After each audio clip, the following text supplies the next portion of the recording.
Okay, can I You continue now? always come with a bang. That's why we know it's you. Now I can continue.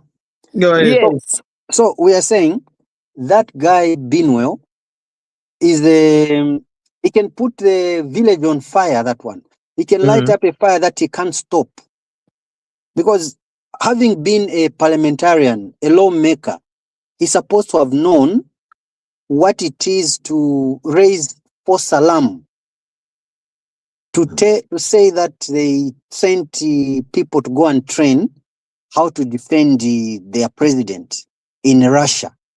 But that's not even false, Macha. That's true. No.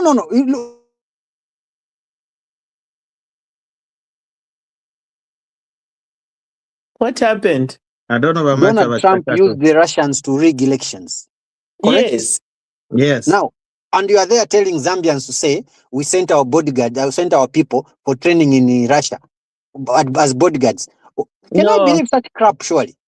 And they didn't even go there as bodyguards. They went there to train so that they can hack the system. That's the thing. That's the thing.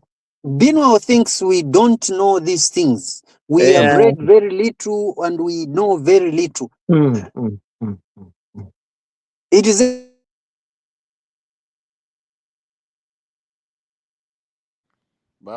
so that he's able to explain more what he meant by that. Because look, the owners of the people who are to be protected did not say anything. Yeah. You see, Makebi and the other one, Mundubile, they are quiet. And now, someone who, of course, or maybe that's what it means to be a presidential affairs spokesperson, is to divulge the secrets of how. But as I'm saying, that guy is a wrong guy. He's a very wrong guy. Affairs. Yeah, his political career is finished. That guy. That's it. To be just like Bakam with his political career. Anyway, we are welcomed by Vakalinda, our very own journalist, our very own beautiful lady. Oh man! Oh my God! Okay. Turn off some devices. There's an echo. Spot. I'm in the car. Okay, let me. Oh, I know what it is. Let me turn the radio. No. I'll turn. Let me turn off my AC. Maybe. Turn my AC off. Is that better, everybody? I've turned my AC off. Is that better? That's better now. Much better. Okay, so we are talking about Aunt Millie is always in my case, but anyway, that's okay. Let's talk about Binwell.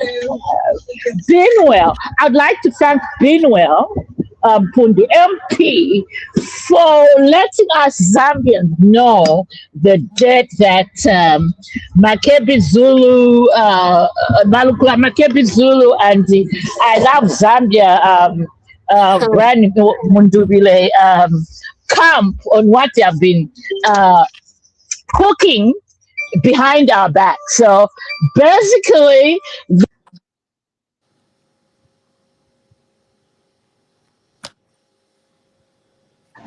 that wasn't a bodyguard mission training. Everybody knows it by now. So anyway, they sent us 3 people, and thank God they were arrested on their way back. We don't know what we're trying to do. And those must be the most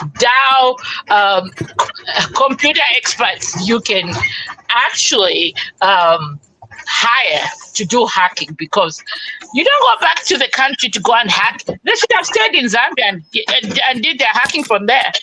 Some of us work as computer experts. You can do that job from anywhere in the world. They didn't have to go back home.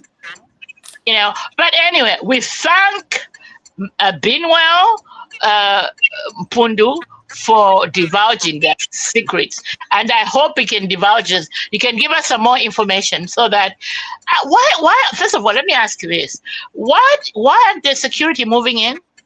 Because whatever he divulged, isn't that supposed to be on the caps of being a treasonous act? against your own country? I would like to believe so. So why Zambia police dictator? Why aren't you moving in? Well, That's the that's why he's question. on the run. You know, but Danny said he's on the run. He's on the run. Binwell is hiding. He's gone. Really? I didn't Yeah. know that. It is they are looking for him. He's gone. Yeah, he needs to get arrested immediately. And if they need to be looking closer to Zimbabwe by now, if they don't know. He needs to go and join that lunatic. What's his name? JJ Banda. JJ Banda. Yeah. That's why he's gone. But Yeah. JJ Banda is no longer in Zimbabwe. Where is he? Oh, I think it's somewhere where Chirikatayali was, I think, somewhere there. Because right now, immediately when they grabbed that Kalitu boy, whatever, Kawaimi, that's the time he ran away as well. Because they used to live in the same apartment with Waimi. And Kaiser Zulu, where is he? Because he was also last year in Zimbabwe. That's why they all start. They start from Zimbabwe and then they run away. Why do we have a neighbor who is harboring people who are criminals out of... Why do we have a bad neighbor? Correction. Why do we have a bad neighbor? I mean, you know, quite a beef, unspoken beef between HH. The unspoken beef, was it because of the elections that were highlighted in our Dr. Mumba? But that was even before. It was even before, because I think their support was for Lungu. Yes, and it started on gold when they seized that gold for him, that plane. Oh, yeah. That plane was full of Dangagwa's gold, and we got it and put it in our reserves. Yeah. And from that time, he's so bitter about it. So, we're also now, ladies and gentlemen, joined by Woma Inonge. Woma Inonge, we welcome you. How are you today? Oh, she's gone mute. Inonge.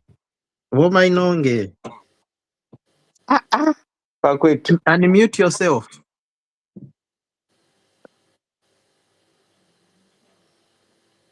Oh, my Nonge, the Tonga lady who adopted our Lozi name.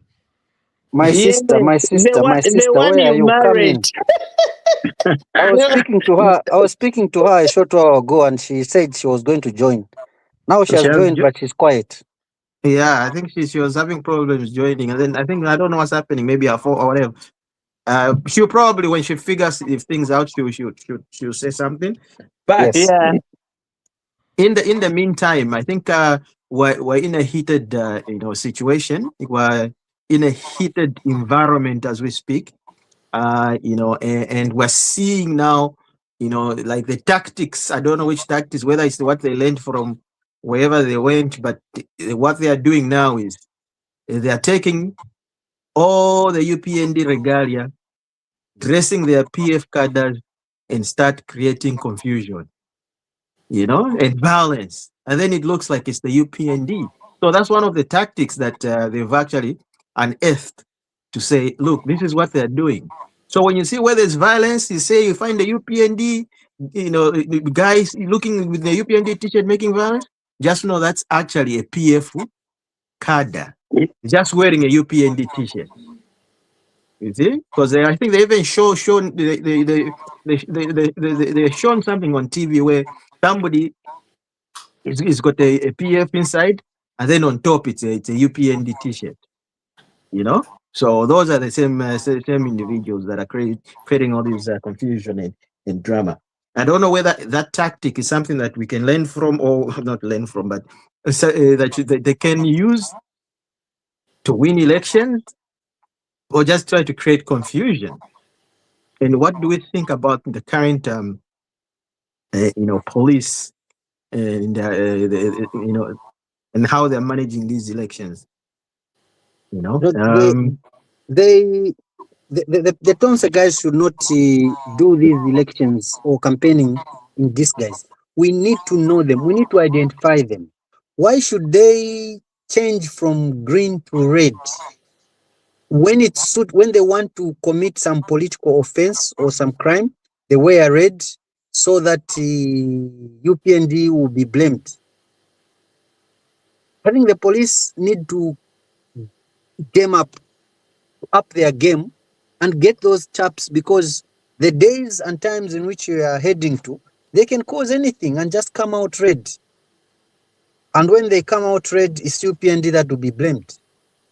If there's one or two people that are doing it, police needs to get them and expose them. That story should not even wait for long, do a lot of investigations. Once people are found wanting, in this case here, they just have to be exposed because they're tarnishing the name. That's more like obtaining money by false pretense, They cannot do wrong and then accuse others. Those guys are known to be violent. Now they want to bring that level of violence to a peaceful party like PND. I submit. Thank you very much. I think we'll go to Auntie Christine. The issue of them wearing the different regalia to create political tension and political.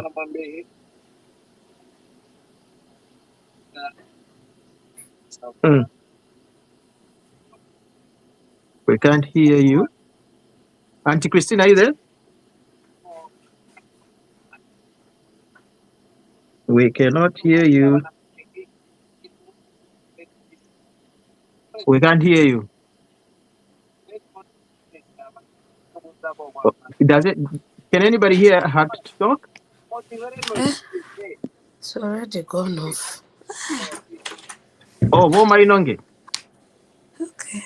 Well, am I muted? Oh, yeah. Mainonge, now we can hear you. Now we can hear you, Mainonge. You want to make a contribution? Am I muted then? But you were muted at first. Hello? Okay. So, Wakalinda. Here I am. Here I am. Well, so I'm a taxi. I mean, for me, really, those PF cadres that trying to because what they're doing basically, they're causing anarchy in the country, and that's basically what PF or whatever you call them, Batonse, because they are the one and the same people. They just rebranded themselves and they're calling themselves Tonse, but at the core of their being, they're PF. And what have they done in the past? It's violence, and that's where we're heading to. If the security wings don't up their game, we need to arrest anybody suspected to be causing, violence. I mean, look at the situation in Western Province. There are no stones over there. They imported stones, and wore UPND regalia, and then started that violence. I mean, this is something we need to arrest now. Let's wait. Let's not wait for when things are worse. I mean, at this point, if the president needs to invoke, the Zambia army on the streets just to have a peaceful election, let's do that. Because at where we are at this juncture, the PF already know of Tonse, Malukula and them. I love Zambia, Brian Mundubi, the team. They know they have lost this election. So let's do it now. Like my brother from my father's backyard, Mr. Mami has echoed. We need to up our security intelligence and arrest anybody that is wanted. I mean, we can't have that. We've been peaceful for the last 5 years. We're not about to start now. And we're not about to start now. And only the last few weeks, actually, Yes, we're not about to start now because they know they're losing elections. That's why they are causing all this mayhem. We can't have that.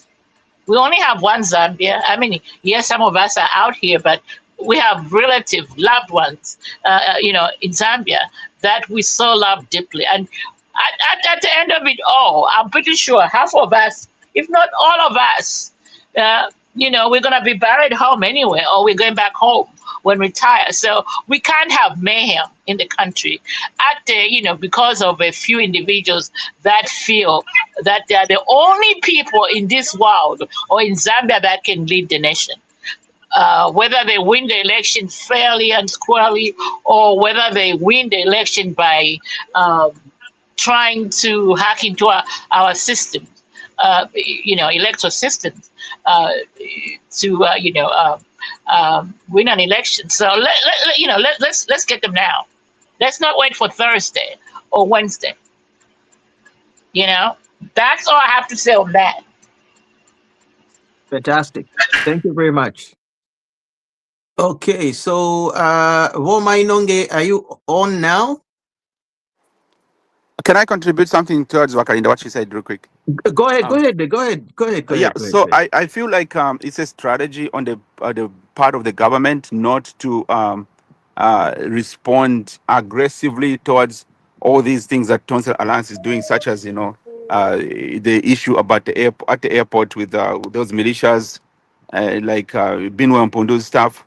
I think they are being strategic in a way that they do not want to seem like once they move in aggressively, which they should at this time. Those are treasonous offenses. They're doing that. If they do that, given the 11th hour, the fact that we are almost towards an election, they can kind of create an incitement on the voters in a certain way. I'm sure they're going to come after these people. It's really they're not going to let them just fly off like this. I'm sure at some point they'll come after them. Now it's like you don't know which is the best way to approach, like Bino Mpundu's utterances, what he said. I mean, honestly, if it was way before, like a year before any kind of elections and stuff, maybe at this time they could have summoned him, and DEM or DEC or somebody could have interviewed him and tried to kind of get to the bottom of all this kind of crap that they're trying to create.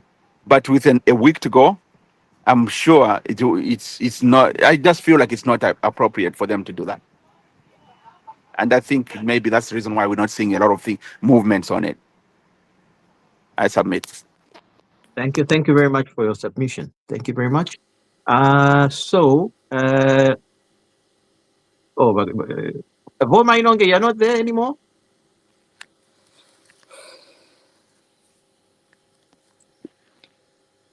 Okay. I can't hear you. So, Dr. Danny. Yes, I'm here. All right. Go ahead and make a contribution on this one. Because in fact, you've got some intelligence information that we. Yeah, I'm proud to say I'm well connected with the Zambian system. I have a very close nephew who has worked in the Zambia's that part of it for a long time. But anyway, yeah. So these people, yes, they as what Konka said, is they are trying to play dirty games and try to do their whatever they can to get something out of these elections, but it will not happen. First of all, right now, as you have said, they have started this method of causing trouble everywhere they go. They have gotten our regalia and they dress up as in red T-shirts and they go and beat up people and all that, so that people can rise against the UPND. But the thing is, they forget that their vehicles are marked and all that type of thing. They get their number plates and then they trace them back to them, So it will not happen. It will not work. Their tactics right now, I don't know in this last few days what they're gonna do, but all they're doing now is trying to cause chaos in the country, because as long as there's peace, people are gonna go and vote, and they're gonna vote for UPND. So I don't know. Let's wait and see until the last minute of the. But they are very, very bad people. They are very violent, and that has been their identity all along. So let's just keep them in check first before they cause problems for us. So just to that, Uncle Danny, real quick. I'll be quick, Go ahead. guys. I'm sorry to jump Go on ahead. that. No, go ahead. I feel like we should, as a country, we really need to wake up and be aware of what these kind of people we are dealing with are in the opposition. Politics should be some kind of a semblance of, dignity as well as respect for each other's views and stuff like that. Now, the violence that we witnessed in PF is literally here. We are seeing it. Now, you can only imagine going forward with our elections in Zambia constantly, every elections. These guys are just going to grow. These kind of groups, militias are going to, it's just going to grow. And we may end up brewing something that may be uncontrollable when they start getting arms. So when the next government, I believe, when the next, which is us coming back, second term, we should try so hard to quash these kind of violence sentiments that these opposition people come up with. Like arrest people and prosecute people, put people out in jail or something in that nature. That way they can learn a lesson that we can't do this. Because 5 years from now, these guys will be coming out bigger. I never thought PF would ever come up this way, honestly. And I'm like, why all of a sudden, we have been on Pundus, they don't have any remorse in how they act. They just do whatever. And I think it's time, HH comes in second term, be hard on every single one, including our own people and the opposition, making sure that nobody's messing around with this kind of people's peace. Our country is safe as it looks, but it can get terribly bad in the future. Sorry, guys, I submit. I'll just to add on to what you've said. We are doing something as a government. At the moment, what we are doing is clipping their sources of income. So we are arresting all those funders for this violence. So I don't want to mention names, but we have arrested about 5 people already that are funding this type of violence. Okay, so we are doing something as of now. We know who is funding them, and we are arresting them. We are arresting the sources of their income. We are doing something as of now. That's fantastic. If that's happening in the background, I think we don't even need to alarm the country. All we need to do just act, and everything will be reviewed in after the elections, and we'll see a lot of people being arrested. And if people like Bino and Pundo are clever, they should run away. Like he has already run away. So yeah. Well, let's go to discuss something that was weird. I was on the news, watching news, and I saw a comment by Chishimba Kambwiri. So I was so shocked. He was asking HH, we want to know how many ranches you have before you became president, and how many ranches you have after being president. So I was shocked that Chimba Kambwiri, as much as he seems to be vocal, he's got no idea about HH history in the ranching business in this country, in Zambia. He doesn't even know. And besides that, he's like, no, 3-4 kuishwa. Ngolikwete ngombe shiri 1,000. Shifikire shinga lelo. So I was busy looking at him. I'm Dalava. And I think Chimba Kambwiri just want to be relevant into anything. I don't think the man has absolutely no direction of his own life and anything else. He wants to say something so that he can seem like he should be just ignored. Every single person in Zambia and in Africa per se, it's like asking Dangote how much billions of money did you have before you whatever. I mean, HH has been a rich man. Even when they were persecuting him, he had all these things. Yeah. So who are we to ask him now? He can have as many as you want. It won't even affect anybody. That's ridiculous. Chimba Kambwiri is just a loser. And because he claims he's not being paid. Atitafola salary. Atafola salary. No, but for kwishiwe ngombe, how many? Of course, ngombe. Tabakwata babies. Musheni ng'ombe shawa nyina. At times, you know, there are some Ng'ombe za things. nyina. I think Ngalisa Ipushako, if the late president ACL was still alive, you could have asked him, Ngarimwe, but ine, Naria Mukuspaya, Nama helicopters, Kuma ranches yakwe. They used to take my helicopters flying over Kumonafi just his wealth. Yeah, Basata. In That's fact, what they were doing. He was even warned that watch out, they might be poisoning your animals. So it's amazing to see how low people can get. Tabakwete story the opposition now.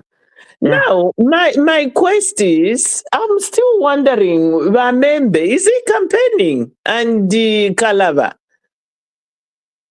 We had about how many presidents, how many paid in, how many, declared they are going to stand as presidents? Because we're only hearing of Mondovile. We are not hearing much of Kalava, and are they still in the game? They are. But politics is money. Politics is money. They are. Their intention is different from Makebi and Munduvire. When Makebi wali sende ndarama ku South Africa. Yes. From South Africa masaka yali ndarama. Yeah.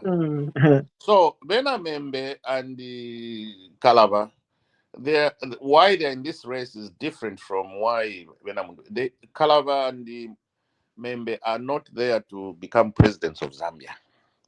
They are there to earn money. This guy was in Venezuela 2, 3, 4 months ago. What's his name? Membe. Yes, he was in Venezuela trying to get money. So for them, it's fundraising for their own pockets. That's why they're there. They want to find people that can give them money now, so that one day when they're presidents, they'll pay back. So that's why they're into this race. So they're going to these rich guys, telling them, no, okay, start being my friend, give me $2 million. In 2031, in 20-something, I'll be a president. And so that's where they're in. They are not into winning these elections. They are not into that.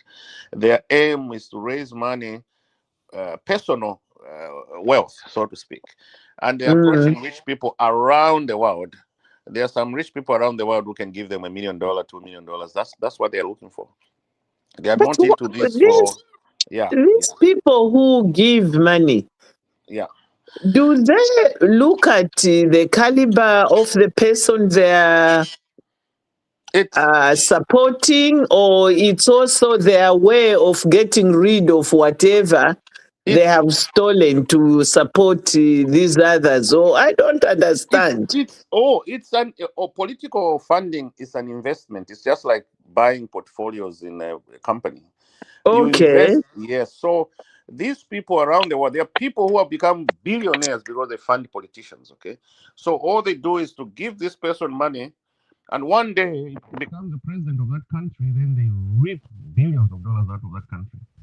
So it's some form of investment. It's an undercurrent type of investment. You fund upcoming politicians in these countries. And for example, in the US, they don't call them whatever, they call them lobbyists, okay?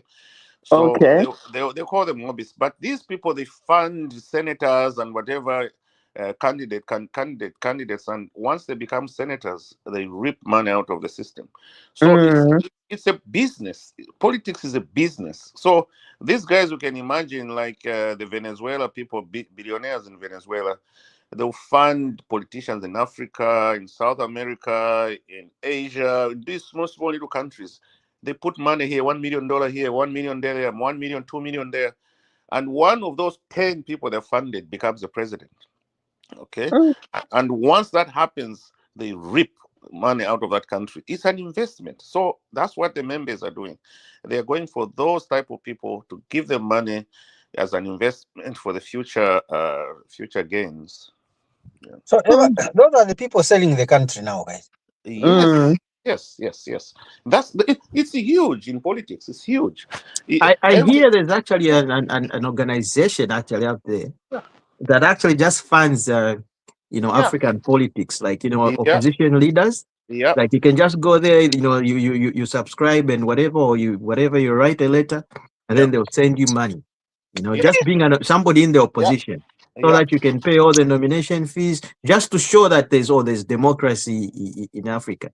So there are some organizations that will just fund you.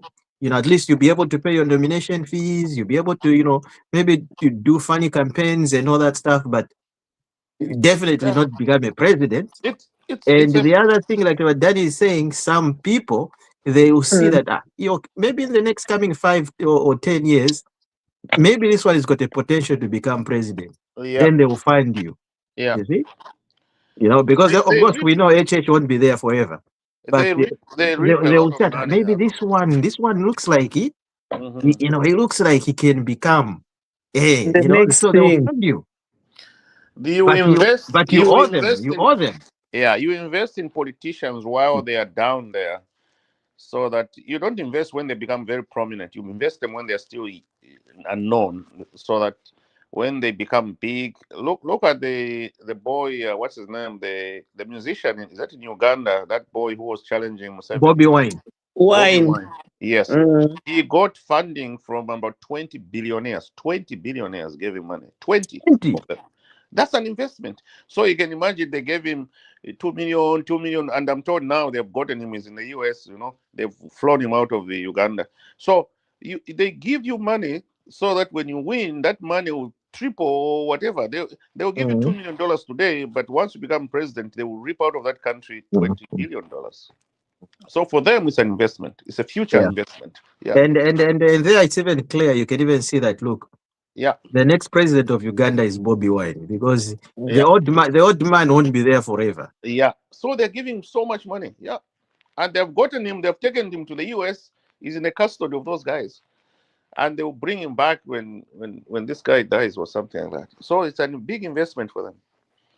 Yeah. Yeah.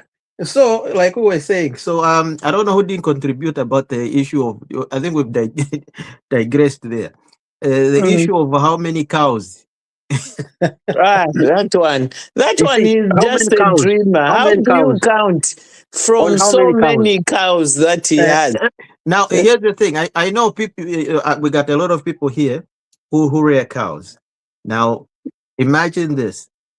Somebody like HH. Can you even know how many cows you have? That's a thing.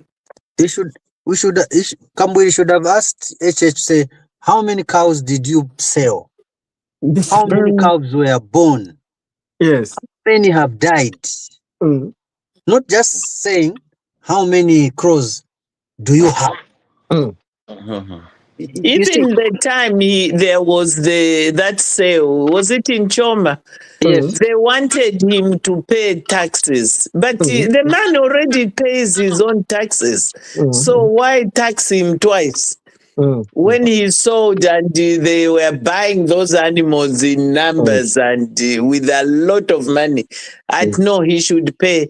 But he already pays his taxes, because if HH was not paying taxes, that would have been the first thing.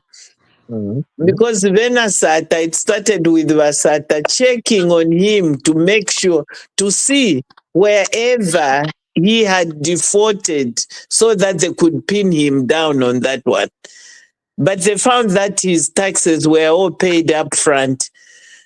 So why were they calling out for him to pay taxes twice? Yeah, because those animals he was selling, he had already paid taxes for them. I think one simple answer we can tell Bakambwili is that, do you know that if you go to any Zambian branch to buy your meat, since he looks like he likes meat, the largest supplier of beef is HH. He's the one who supplies Zambian beef. You're supposed to be a vegetarian by now, guy.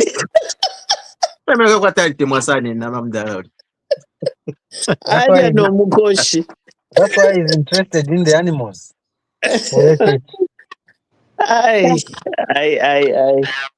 So how many presidents do we have who are going to the polls as we speak? 22. Does anyone have a number? Is it 26? 26. There are a lot. No, I think they're only 14. I think Those that Yeah. paid. Those I think that paid are 14. 26. But I was saying when it was that conference, Kumulungushi, there were a lot there. Yeah. That conference, and there were some funny people. That one was saying, brr, brr, you know, like that. Do we need? President. Do we need President is this? Do we need to regulate the formation and the composition of political parties? I think so. That's why I was saying, is there money in it? Because really, some of them, even Tayali is the president, isn't he? Yeah, he is. They're the ones who get money from those organizations. They give them money to be in the opposition, just to look like it. There's a lot of opposition in a country. There are certain organizations that they just do that. They will just sponsor a lot of small little parties, so that it just looks like there's democracy. Tayali, in fact, was known as a major president of a major opposition party in Zambia. Yes, that was the report we're even reading about in Ethiopia. Ethiopia ndefo yakagero enani kane ninga story ninga nkavepa ukavika femwiliashi nakavepa I'm a president. Have you ever heard of me? Amangu ufapo iwe. Serious? Just Google my name. Gero kufa pala pen. Chapwa. Sure. But I don't know. So what is your take, people, on the elections? What do you think? What are your predictions? Well, let's start with Vama Inonge. She has been quiet. I don't know if she wants to talk now. She just joined back. Or maybe she's still listening. Hello. Hi. Hello, I'm here actually, but I keep going on and off. So yeah, what is the question? Have you been following? Yeah, I've been following. Turn your camera. Your camera is the other way around. Turn it around. Yes, because I feel I'm sitting down, so. Okay. Now they are in your UPND regalia. Of Gelo wapupuka. So now tell us, Voma Inonge. Can you see me now? Yes, we can see you. Yes, we can. So in the next coming 5 days, we're going to the polls. Yeah. So we need to start giving some news now to the people of Diaspora, to the people of Zambia, so that they understand the reason why HH is the greatest president that we can have at this particular time. I liked your write-up. Is that now? Admit Chandagazia, please. Admit Chandagazia is trying to get in. Oh, I sent him the link. He's got the link. He's telling me that he's trying to get in. Yeah, I liked your write-up. But what is worrying me is how the UPND or the police are going to manage this prayer and vigil, this candlelight prayer night on the 12th, which Tayari was talking about. I also worry that what is all that about? Are people going to spend the night praying at Pop Square? Is it a Catholic rally, or what is it? It's supposed to be a Catholic rally because the one leading it is it Alec Banda? It's the bishop. The bishop. So I don't know why the Catholics have allowed that man to run riot. Yeah. You are a Catholic man. What's your take? Well, I mean, if it was but even if it was genuine, I mean, they could have had prayers, maybe 1 hour prayer leading up to the election, but it has not happened like that.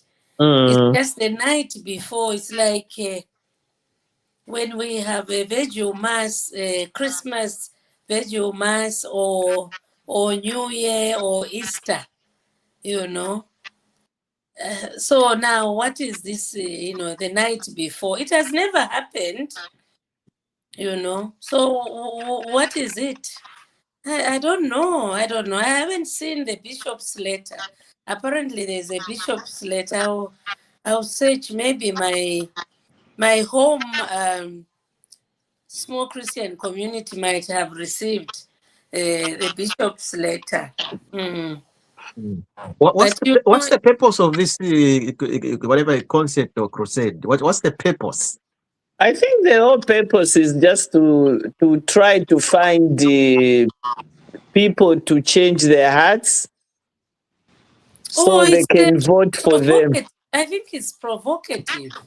Yeah, it is. It's just to, because if it was, it could have been for everybody. Yeah. Not only for Venamunduvile and co. Yeah.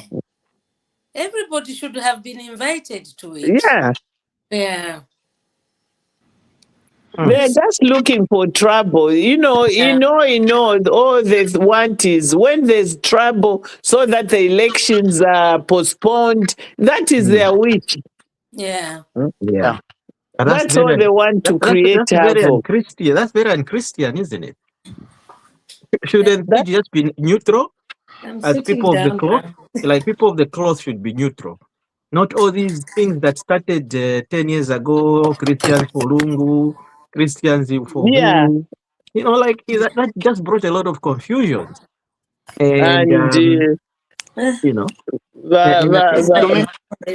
much. Men of the cloth getting involved in politics. Yeah. Even preaching at rigging Yawamapo instead of letting those rule. I mean, how do you preach that in the house of the Lord?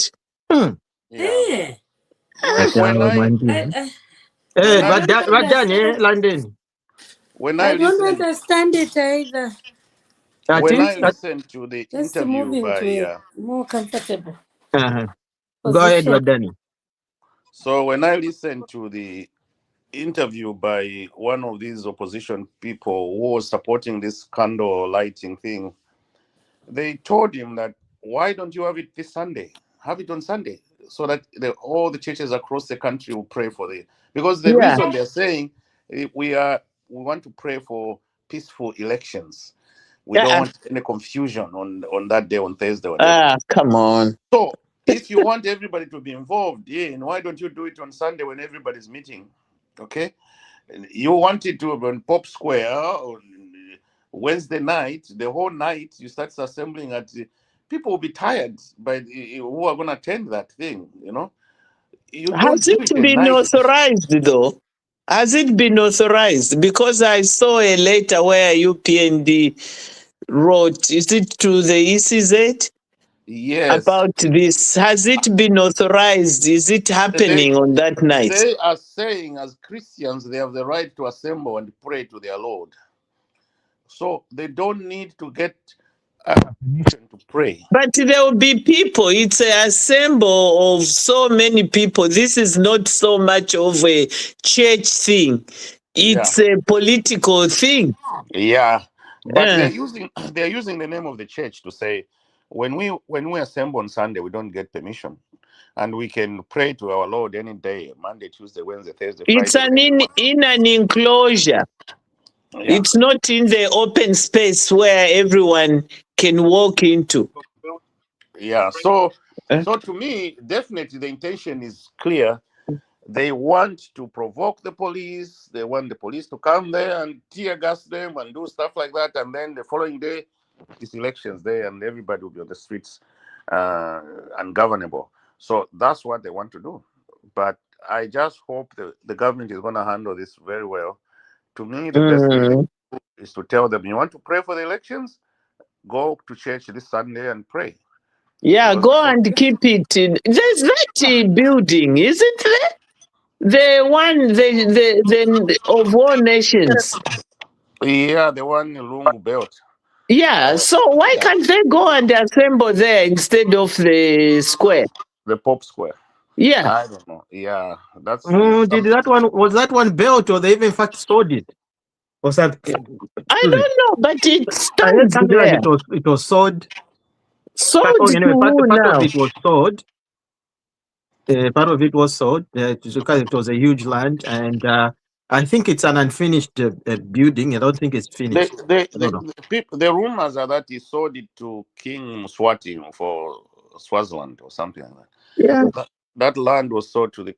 He wanted to. Lungu wanted to sell the showgrounds and that land to the King of Swaziland, and, and and they gave him something there in Swaziland. They gave him land in Swaziland. Yeah. Oh yeah. Yeah, there's a mansion in Swazi. Yeah. In Swatini. Mm-hmm. But anyway, let's see. But I hope they don't allow it to go ahead. And I think our government is it's very alert. They know everything. That's what Tabo Kawanado is sometimes is controversial, but the way he handled it and the way he said most likely they're not going to allow it to go ahead. No, not in the open. Let them have it in the church. Yeah. Or wherever they want to have it in the church, but not in an open space where they will disturb the peace. Let's listen to what Dr. Chikonka, and then we also hear from Hamwa. But Dr. Chikonka, what's your take on this one?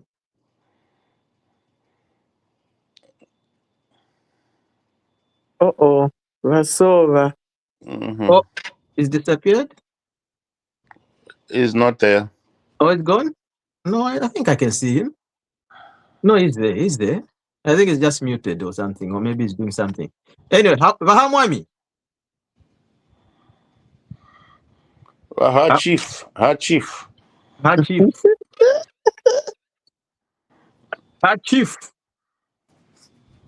He's also muted. He's also muted. I think they're also just now. I think maybe they're busy now or whatever they're doing, eating or something. Anyway, yeah, but it's I don't understand. First of all, what I don't understand is why the people of the cloth want to involve themselves in politics. That's one thing I don't understand. I don't understand it. Like, I think they should be neutral because look, they've got a flock, and that flock is combined of people from different organizations, different political parties. So you cannot stand. Eating. You cannot stand on one political party or sound bias. Hilux. It's those that we're eating. Those that we're eating. Bali shifuluka bale shifuaya. They want to go back. I mean, how evil. Akasaka kawena lungu kalewama. Akasaka kandarama. Akasaka kawena lungu kalewama sana. Bali katemwe n'abantu bale misinga. Bale misinga sana. Imagine even those the cadres that were tantaminaring at Tantamend, Baba Porcelain Pier. Where are they now? Those who were burning money, where are they? These are the ones now go background doing all these crazy things and all that stuff. Because you see, there's a difference. Even the youth that are with UPND and the youth that are with the Namunduville, you can tell they have more junkies than the polished youth. The Tantamen syndrome really attracted a lot of people, and these guys used to get a lot of money. Right now in Zambia, those of you that are in Zambia, my sister is into real estate business in Zambia. She's buying a lot of homes that are unfinished, and all of them are from former PF cadres. All of them. Yeah, you go in Chawama, Mississippi, all these compounds. There are so many unfinished homes because because the money they used to get these Caponias was a lot. So they started building, and then boom, PF was out. they can't finish those homes, and she's buying those homes now. There are a lot of unfinished homes in Zambia right now. You know, they're on sale, on sale, on sale, on sale. So yeah, it was. They were really, really getting a lot of money from the system. So let's talk about the Quenos now. Like I said, before we digress into this, like, look, we need to start talking about developmental issues. Let's talk about energy on its own, energy, because the target is 1,000 megawatts. So 1,000 megawatts of power, how attainable is it? And what are we doing as a government to make sure that that's attainable? You know, is it a pipe dream, or it's something that's realistic? Maybe we start with the ladies. We start with Homa Inonge, then Auntie Christine, and then we go in that form. Can we tell us, like, what do you think when it comes to energy sector? I think we are doing well, but we could do better, of course. Because I mean, what we found was worse than what is pertaining now.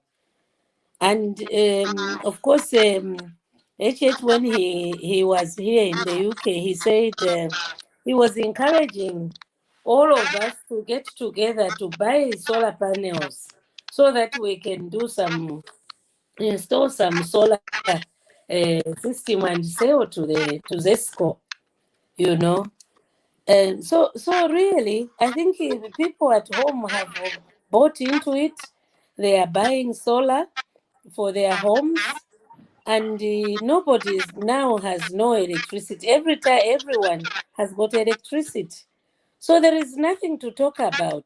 Although it's expensive, people should know it's not free, but the government's role is to provide, and that's what they are doing.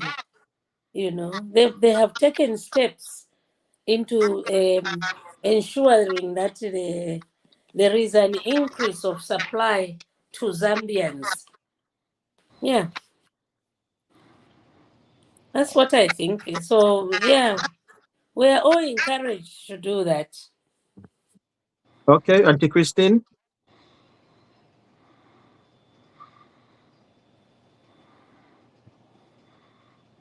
I think she's muted, is it?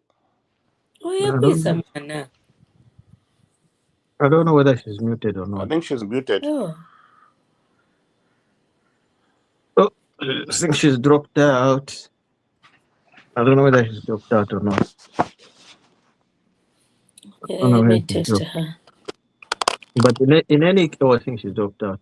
In any case, let's introduce our very own PS Vakazia. Welcome.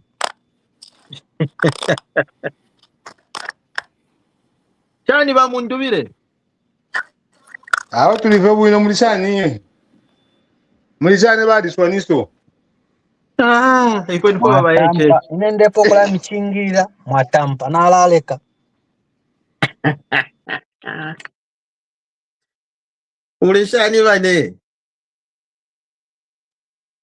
Aho tulive bwino ngaimo mulisani imwe. Awe. Tule chinchila. Mule chinchila? Mkwaye. Okay. So mwaisa finish na tupuisha topic yonse. Kabiri kabishinga mwachiba quiz. Awe na chila funda ka bola. Okay. But awe na mupuisha ma topics yonse. You can without your input. Kuti mwasupawira bane. Ninja ama topics mule landa po. Kuti mwasupawira, you can choose the one that you feel you want to talk about. For me, the one that I choose is something that is relating to political violence. We can't have the political violence at the rate that is being tolerated by our government. Our government has tolerated political violence without capping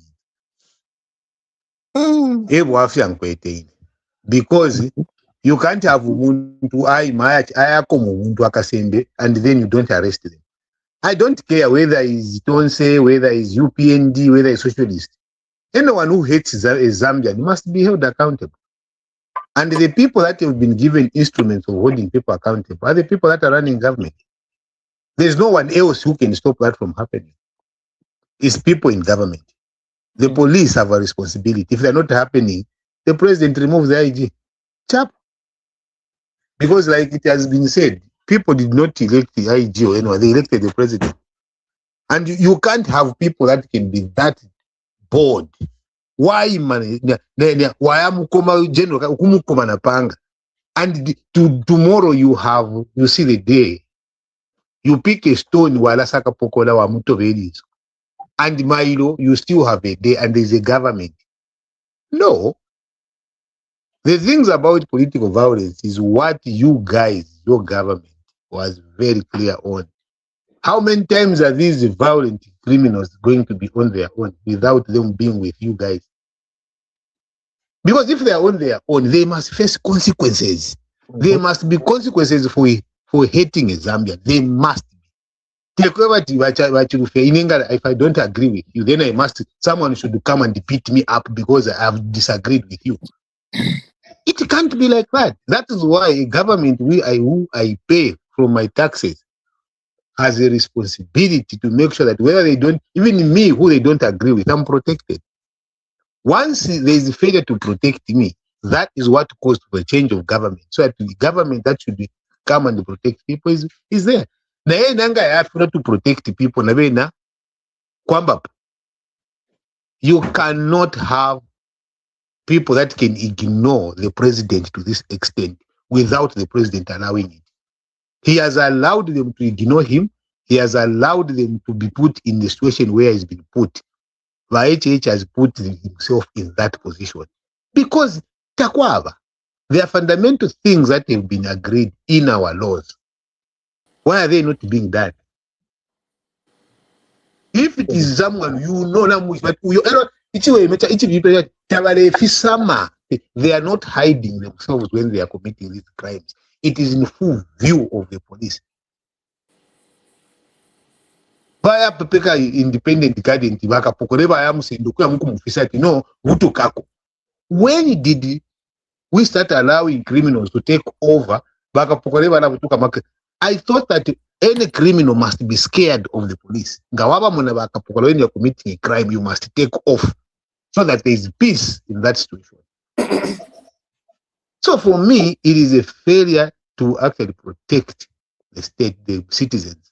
Is what has incensed me so much, is one thing that I never expected we were going to get there.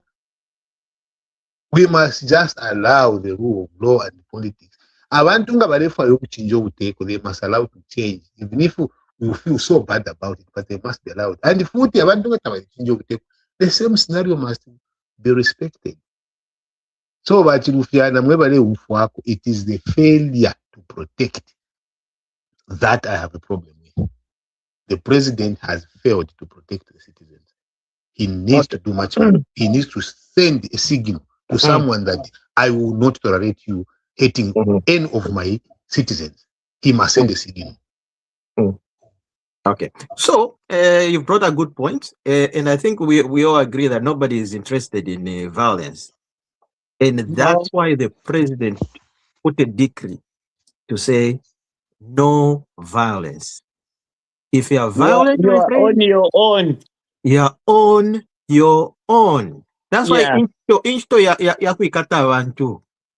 like there's a comment here from Cherutz. I don't know if I can pronounce that correctly. Cherutz. She's saying, or he's saying, please expose them. Yes. They're all thugs. So now, here's this thing. We have systems in the country. I mean, Zambia is not a banana republic where everything has to come from the president. No. We've got institutions. Okay? So when these institutions are put in place, they should play their role. You cannot point a finger at one HH. No. HH is got so much to do. He's thinking about the economy. He's thinking about all these things. But all these independent organizations, these arms, they need to do their job. Chapwa. So, and I believe, I think like what Danny was saying, they have been arresting people. So don't be surprised if right after the elections, you start seeing people now going to court because of all this thuggery and all these things. So people are being arrested as we speak. So nobody's tolerating it. The president has said it himself. Hold on. Hold on. The president has said it himself. We, as the UPND government, we do not tolerate this kind of thuggery or violence. And on top of that, you can imagine, we've had peace all these 5 years and all this time, well, 4 years, 10 months. And during the elections, only in the last 2 weeks, that's when we start seeing violence. Where is it coming from? Is it coming from those people they sent to Kurasha to do militia training? I will tell you where it's coming from, and I'll give you an example. Is it because of all those former thugs who used to panga people? Now they're coming back. The ones who were recruited in the because force. Look, if really listen,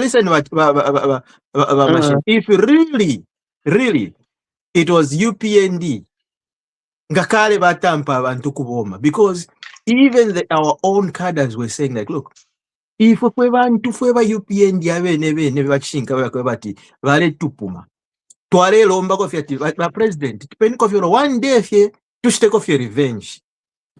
The president said no, I'm not going to put I'm not going to put my country on fire. He has no law to. He can't give anyone permission because the law doesn't allow him to give anyone permission.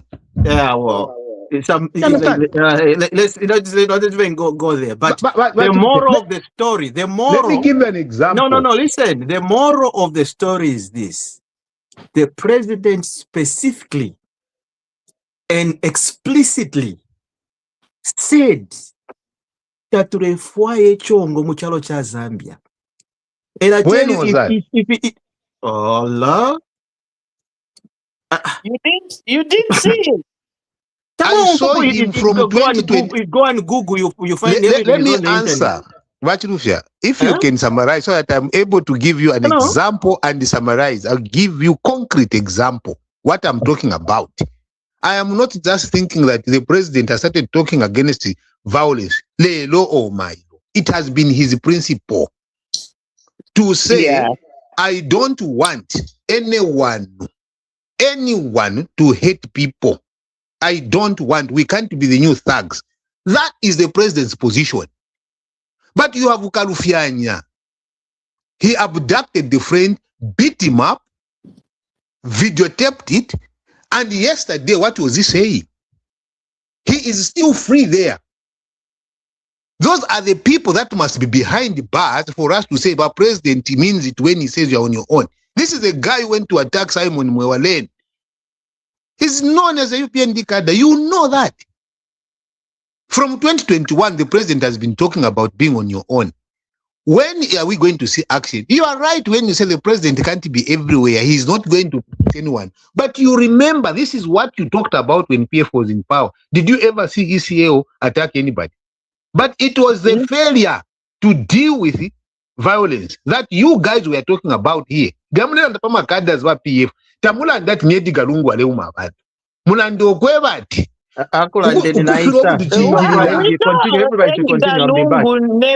Never addressed, even when the cadres were killing. He never addressed it. Let me tell you, but has it been addressed now? Because Kalufianya, I'm giving you an example. Kalufianya beat a person recording it and posted it online. But you don't understand, I will kill you. He's talking about it. Who is condemning him from your group that this is not the principle that we stand up on? Why is he allowed to do those things? So in Muleland, that you are right in terms of what you're saying, but the actions are different. Muleland, we must nib this violence in the bud. If the president said, what should happen ngayaumo muntu va president vamumona va president vafile varoresa kumbi ati one teine boni IG. We did not elect him. IG, we have no powers of removing him. We have no powers. Nangufeninga fungwashani panoin about the IG. There is absolutely zero I can do about it. Kundaila ilisha nyafi. But there's something I can do on someone who has appointed the IG when I'm telling him, this guy is incompetent, he's failing to protect us. In line with your proclamation. So work on these things. They're not always about it. You're not going to sugarcoat it. We must stop the There's violence. no sugarcoating, but there's a difference on how you see things. Answer Because to you know you are Kalufianya. coming out so strongly now. Answer me Did to you come Kalufianya. out so strongly when it was happening in the PF? It was wrong, was it right? Yes, but did you come out strongly to condemn? Because we could have started condemning it from that time, and then we would have no branches this time. Look at this. If I did not come out strongly, you came out strongly yourselves. Now I'm coming strong now because but you then, promised. when it Why are was you just failing to do what you promised? starting, did you stop it?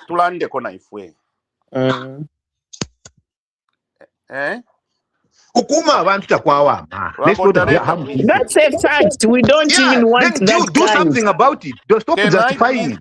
It's been done. What has been done? Kalufianya is there. What are you talking about? Kalufianya Are you only talking of one person? Who is this Kalufianya anyway?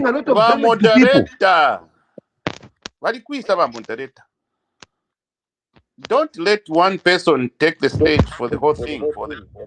There are many people here. Moderator, where is he?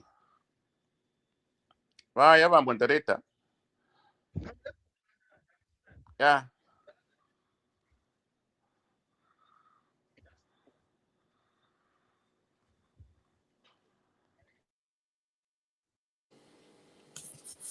Actually, the time has gone. Where is everybody? I'm going off now. Oh, everybody has gone off, Nangusha.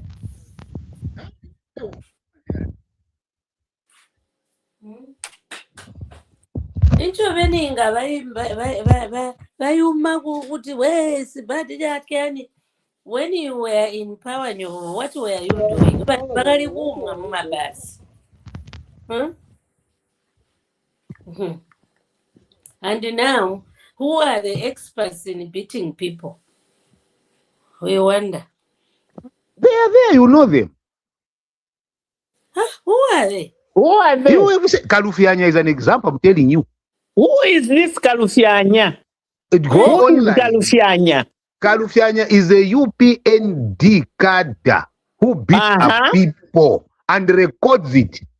And you know, I think the worst thing that HH did was to accept the people, thinking we are going to work together and build this. But you know, those remnants of the bad people from PF that he left in have now, you know, that's why they're even talking the way they are talking now. Cage them. You see, cage them. Oh, cage them, yes. But what were you doing? Why were you allowing such to happen in the first place? It was nobody condemned even ministers on duty. They were watching pornography, showing no one was ever condemned or fired. The Zambia removed them, give them the ultimate penalty out of power. We don't want to continue on this path. No, we don't want to continue. And I see HH has worked so hard. He's tried so hard. But we still have these people who are being fueled by the same Why are you not arresting them? We are tolerating them. Why? It's not a matter of tolerance. No, tolerance is why should a person butcher a person in the broad daylight on a stage?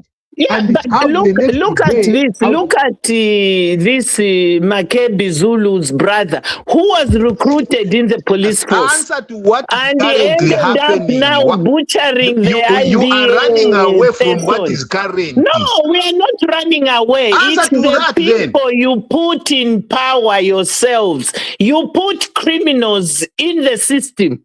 Which criminals have you deal with the criminals then? Why should you allow the criminals to continue?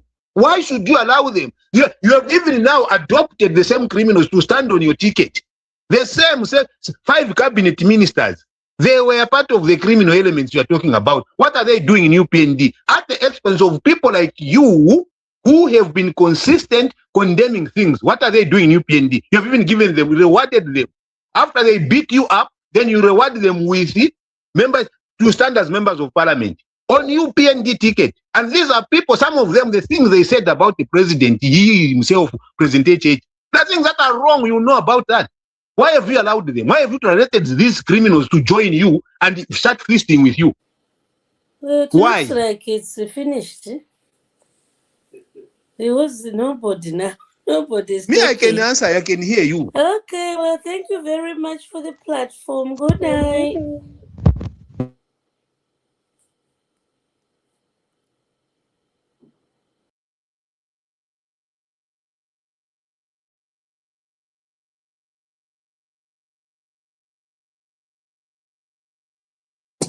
Okay, gentlemen, what happened?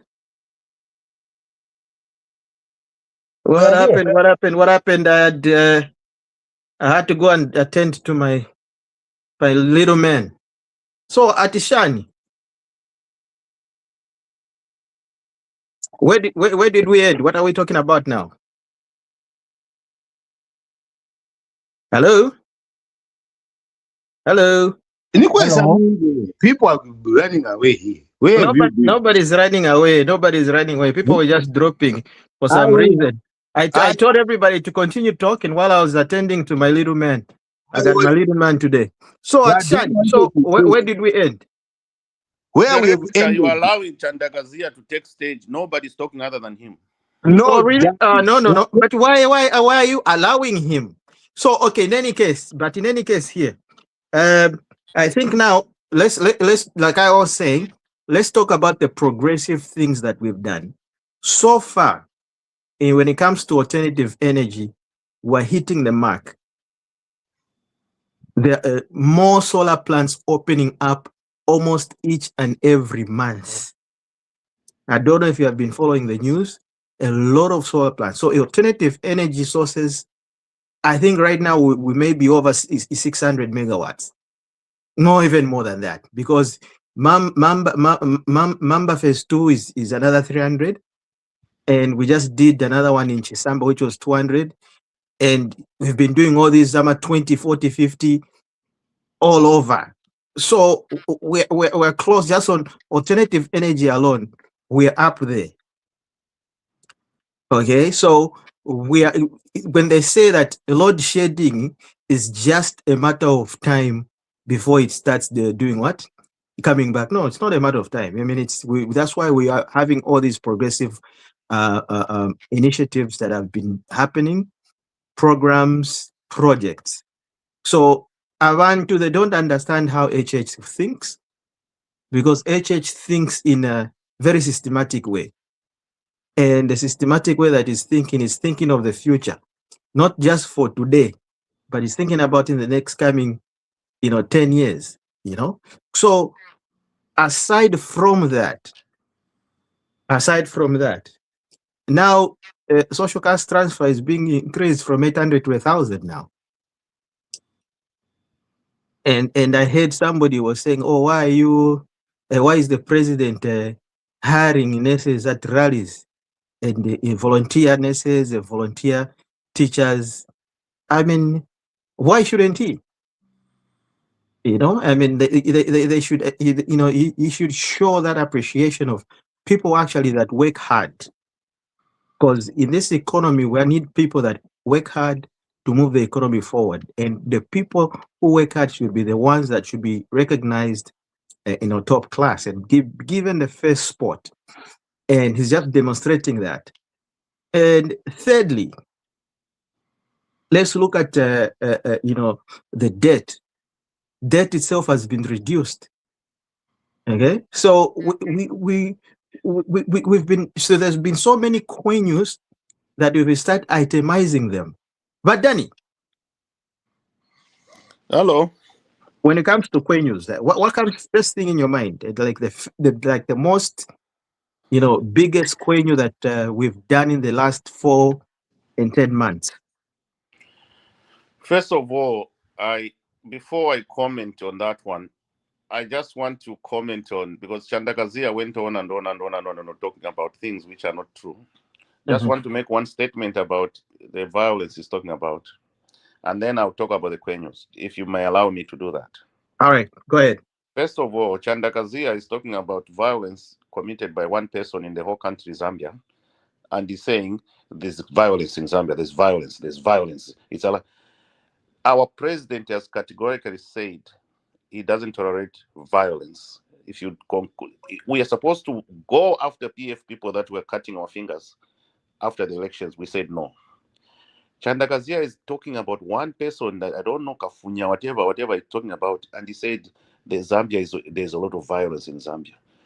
Under PF, violence was actually promoted by the president Edgar Chagwa Lungu. He was telling his people all the time, that's what he was telling us. He was telling his people, start a fight and beat them. Edgar Chagwa Lungu himself. Our president is saying the opposite. Don't beat people. If you beat someone, you're on your own. On the contrary, the former government was promoting every part of Zambia, people were beaten. In Shangombo, they were beaten by PF people. In every corner, Livingstone, Mansa, talk about it. Chandakazia has been talking here about one person, one individual who beat somebody, and he says in Zambia there's violence. There's no violence by Chandakazia. That's what I tell you. Zambia is more peaceful right now than it has ever been in terms of political violence. 100%. Okay, so let's not talk about Kalufianya. Kalufianya is one individual. Hold on, Bakazia. You see, so don't start spreading this thing of saying Zambia is violent. There's political violence. There's no political violence in Zambia. You go to Mansa, it's peaceful. You go to Livingstone, it's peaceful. You go to Choma, it's peaceful. We are okay as Zambians. Don't exaggerate things, building mountains out of whatever. So that's what the comment I wanted to make. Our president is preaching peace. Your president, Lungu, may so rest in peace, he was preaching beating people. Beat them. And he was preaching stealing. Steal where you wherever you are. Cool, yeah, Mumabala. Just as a rider, Dani. Before you go to the next point, just as a rider. Yeah. Are you looking for me? Hold on. Oh, okay, God damn it, get the thing there. Get the whatever charger is right there. Maybe I can respond to that as what as a rider, Mdalawan. Therefore, to respond. No, hold on. No. As a rider. You talked a lot. You want, I think, Ibakazia, you should go and watch the documentary of Kamgodi. There's a documentary that was done about Kamgodi, which was a militia concentrate camp created by the Patriotic Front. It was a concentration camp. I don't want to give Dani a chance to lie and then he gets away with it. No. Just hold on. Don't sound like you know everything. Oh no. No, I don't know everything. Some of these issues, I think could it twice that finish if stick up. Okay? Can you just bring it here and connect it there? Okay? Because there's no connection there. Because Dani has lied a lot. A concentration camp Kamgodi. Tapari Ushai Shibapo. This one was being talked about even before the elections. Even the big man, the general himself was talking about it. Yeah. Kamgodi. Anybody. And this ran for years, ka? Yeah. For years. So did President Lungu say, no, you guys, what you're doing is not right? No. Did he say, you guys, stop what you're doing? No. He said, guys, go ahead. Bapumeni. Okay? Okay? And this was a concentration, and this concentration camp was serious. I think Bakazia, you've got no idea about what that concentration camp was. He knew about it. Okay. Stop, Danny. That was what? That's what we call violence. That is what you call violence. Look at this. Moderate. Don't just moderate on one person. If Dan is talking, you stop him from talking. If I'm talking, you stop me. You don't allow him to be talking. No, but Vakazia, you've been talking, like what Danny said. You've been talking. So hold on. When your chance comes, you're going to talk. So me, I was putting this as a rider. So as a rider to what? Because Danny was talking about the violence, and I just brought in Kamugodi as a rider so that people understand that the violence went deeper than what most Zambians can even understand. If you used to work in the CBD or anywhere along, anywhere, ngawafwa t-shirt here red, or if just talking ill about abena rungu kuku kamata bakutwala ku Kamugodi. That's how it was, and you'll be tortured there. But then, am I lying? You are 100% correct. Every station in Zambia, 300 bus stations, people were beaten every day. Every day. But Chandagazia is talking about one Can man. you mute yourself? Mute yourself, please. The whole Zambia, one person has beaten someone and there's violence in Zambia. No, there's no violence in Zambia right now. Give another example, because Vadan, you want to concentrate that I just gave one person. There is a guy in the state house who beat Gary in Combo. That was not Karufiani. Is that one person? There is a guy who are going to take guy in the state house. Is that one person? We have more important things to attend to as a country than that violence we're talking about. There's no violence in Zambia. Then you see, every time you want to bury your head in sand like an ostrich, it is not going to go Kulima Tower bus stop, and if you are going to be beaten today, go there. You have transitioned the violence. You have transitioned the violence. Someone beat one person and there's violence in Zambia. Who beat Gary Ngombo? If you're in the presence of the police, what do you mean? Can you go to Mumbwa today and get beaten in Mumbwa today? You will not be beaten. You can't go to Mumbwa bus stop to be beaten. You can't be a hypocrite where okay. All right. Listen, Vakazia, okay. Oh, hold on. I think hold on, Vakazia, hold on. I think let's have this conversation with everybody that's on the panel. Let's not concentrate it on just a few people. Now, I would like to introduce Vakalinda. Badani,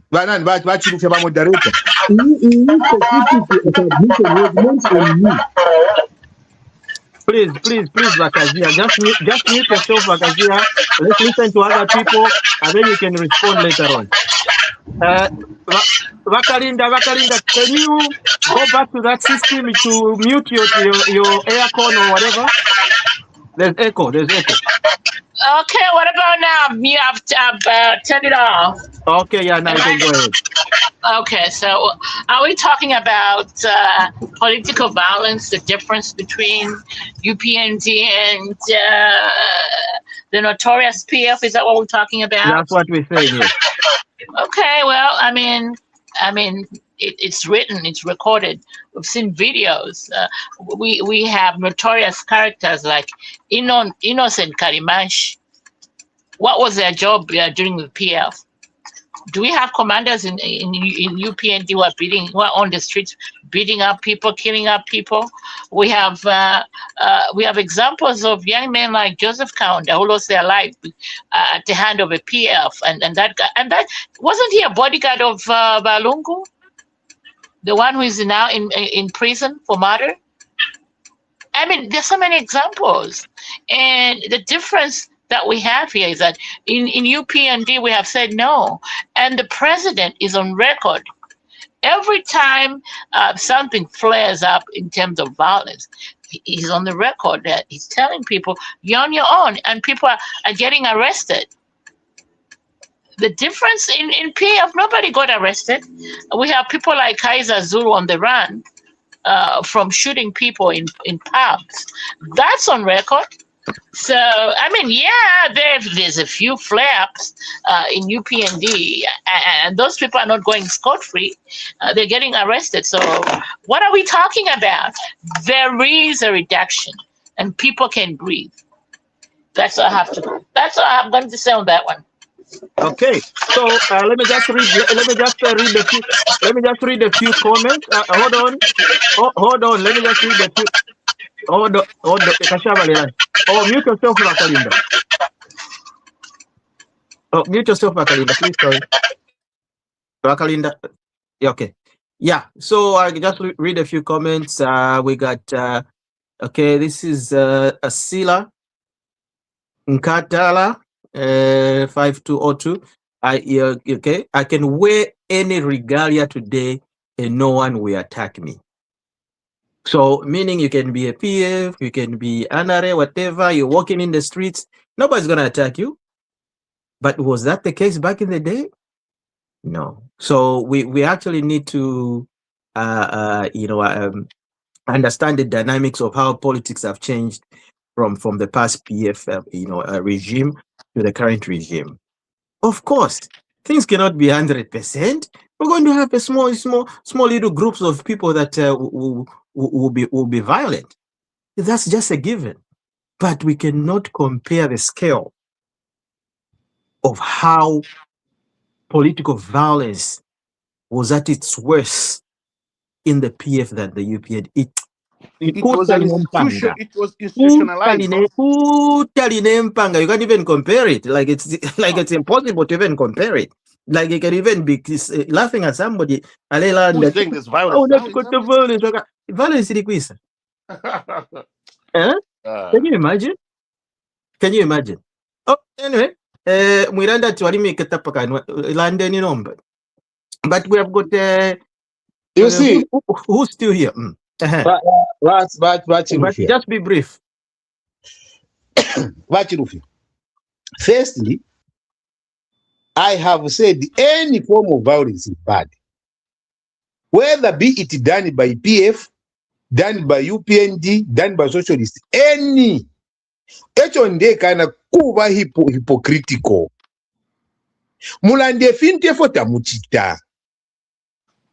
I gave one example. I didn't say that, oh, the entire country is being beaten by one person. No, I was giving an example of people that have committed crime under when there is a principle, when you commit crime, you're on your own, and they've continued. One of it, I gave example of Piani. I gave example of how the State House, who have been a guy in combo in full view of Wakapokon. The guy inside the province, that independent person who the driver has been killed. These are sporadic political violences which should not be allowed to happen. See, the land of the UPN, I'm not comparing it to what scale. Everybody knows the reason, one of the reasons. And the PF did not argue after they lost power, was violence, failing to stop people from attacking innocent people or even people that have different opinions. The president has been on record. No.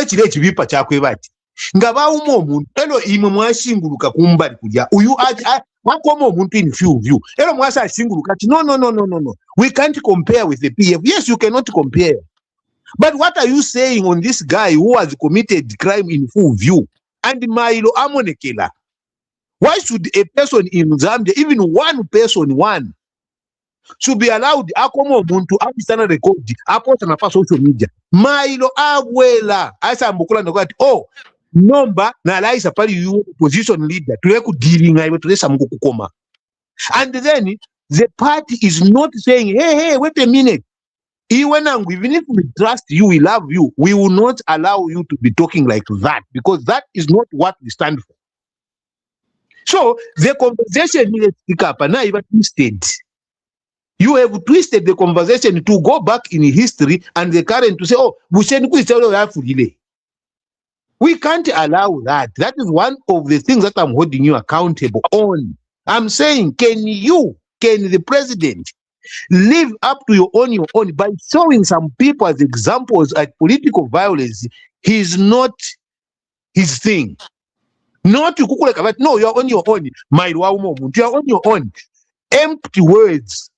Empty, very empty. You can't have Kalufemezu what he's doing. According to you, anyway, you keep on mentioning one guy. You know that what Daniel was saying. You keep on mentioning one guy. Okay, No, but if we start to mention, like, look, there's a comment here. There's a comment here. No commanders in the UPND. We don't have No commander closing Cairo Road. Bale isala Cairo Road. Nama commanders. Nama buti bale fuala kwati man soja. Ofo bale fuala. Bale fuala nama buti yaba soja. Shani na rigari yabu soja hii. There's no violence in Zambia. Zero. We are peaceful. Now, why are you trying to interject? That the violence in Zambia na imwe. You were lying about your statement. I didn't jump in to tell you. I let you lie up to the end, and then I started challenging you. Why are you not peaceful? We are not violent. Tabuli violence. Look. Okay, hold on. Vakazia, hold on. Let's read the next comment. Very true. This is coming from Andrew. I am a Namibian who studied in Zambia. From 2016 to 2017, it was terrible. Today, Zambia is free. There's no violence today. Nothing. This is a foreigner. There's violence. The violence. Moneni. Hii conversation ni namurusa conversation. You're not going to convince anybody. But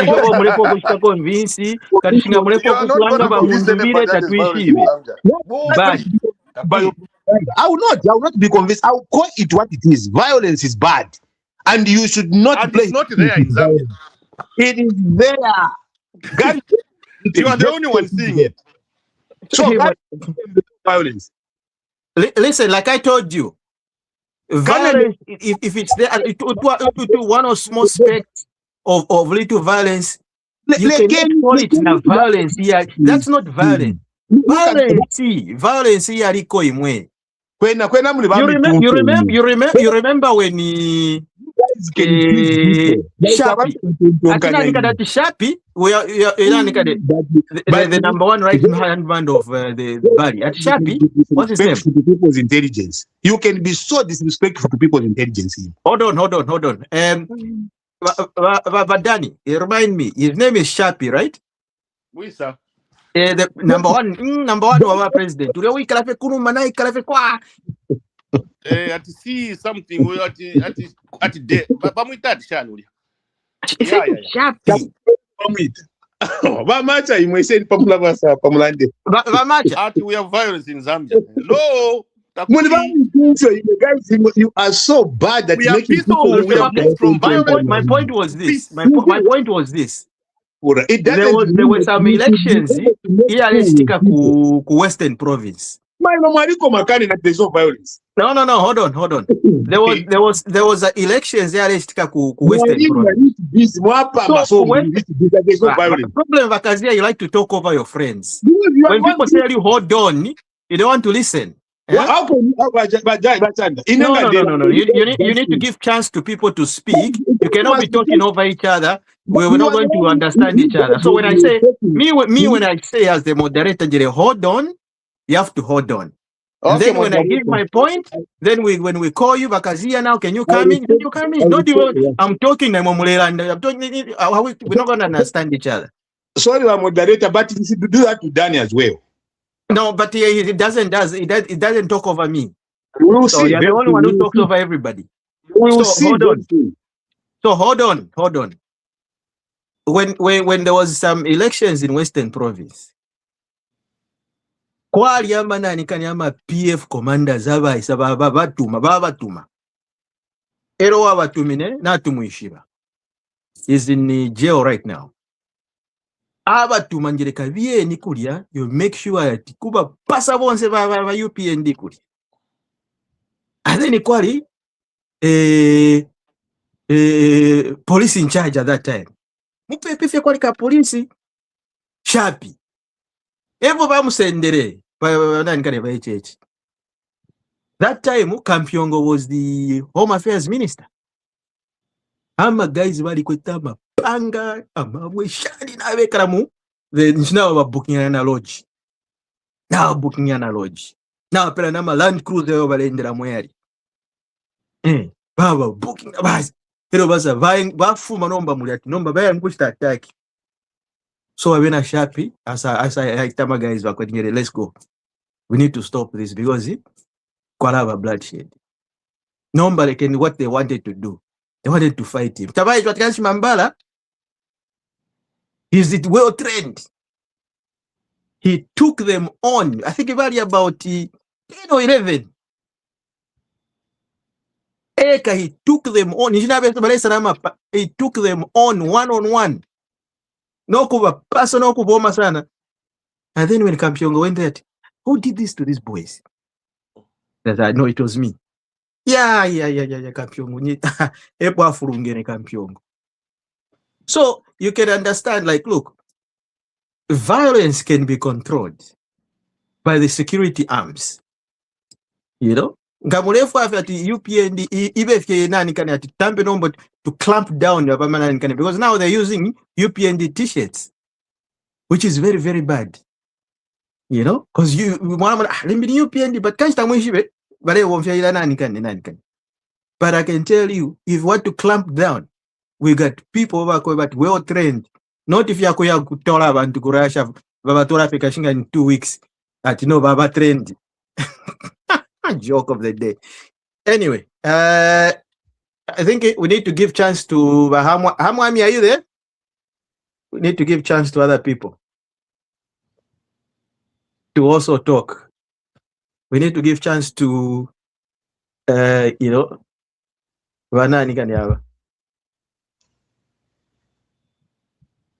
has been. Vakalinda, are you there? Or you're still traveling? You know I'm at work, right? Oh yeah, I know.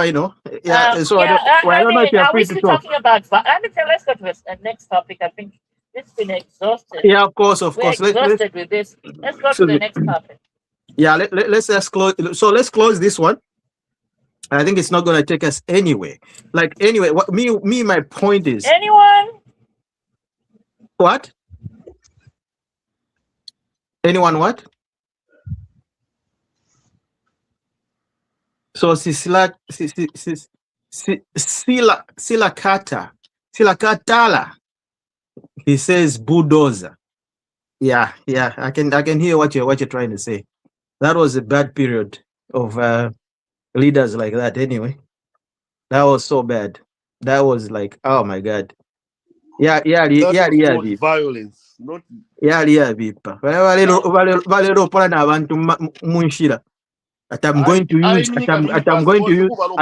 use the powers. At this violence.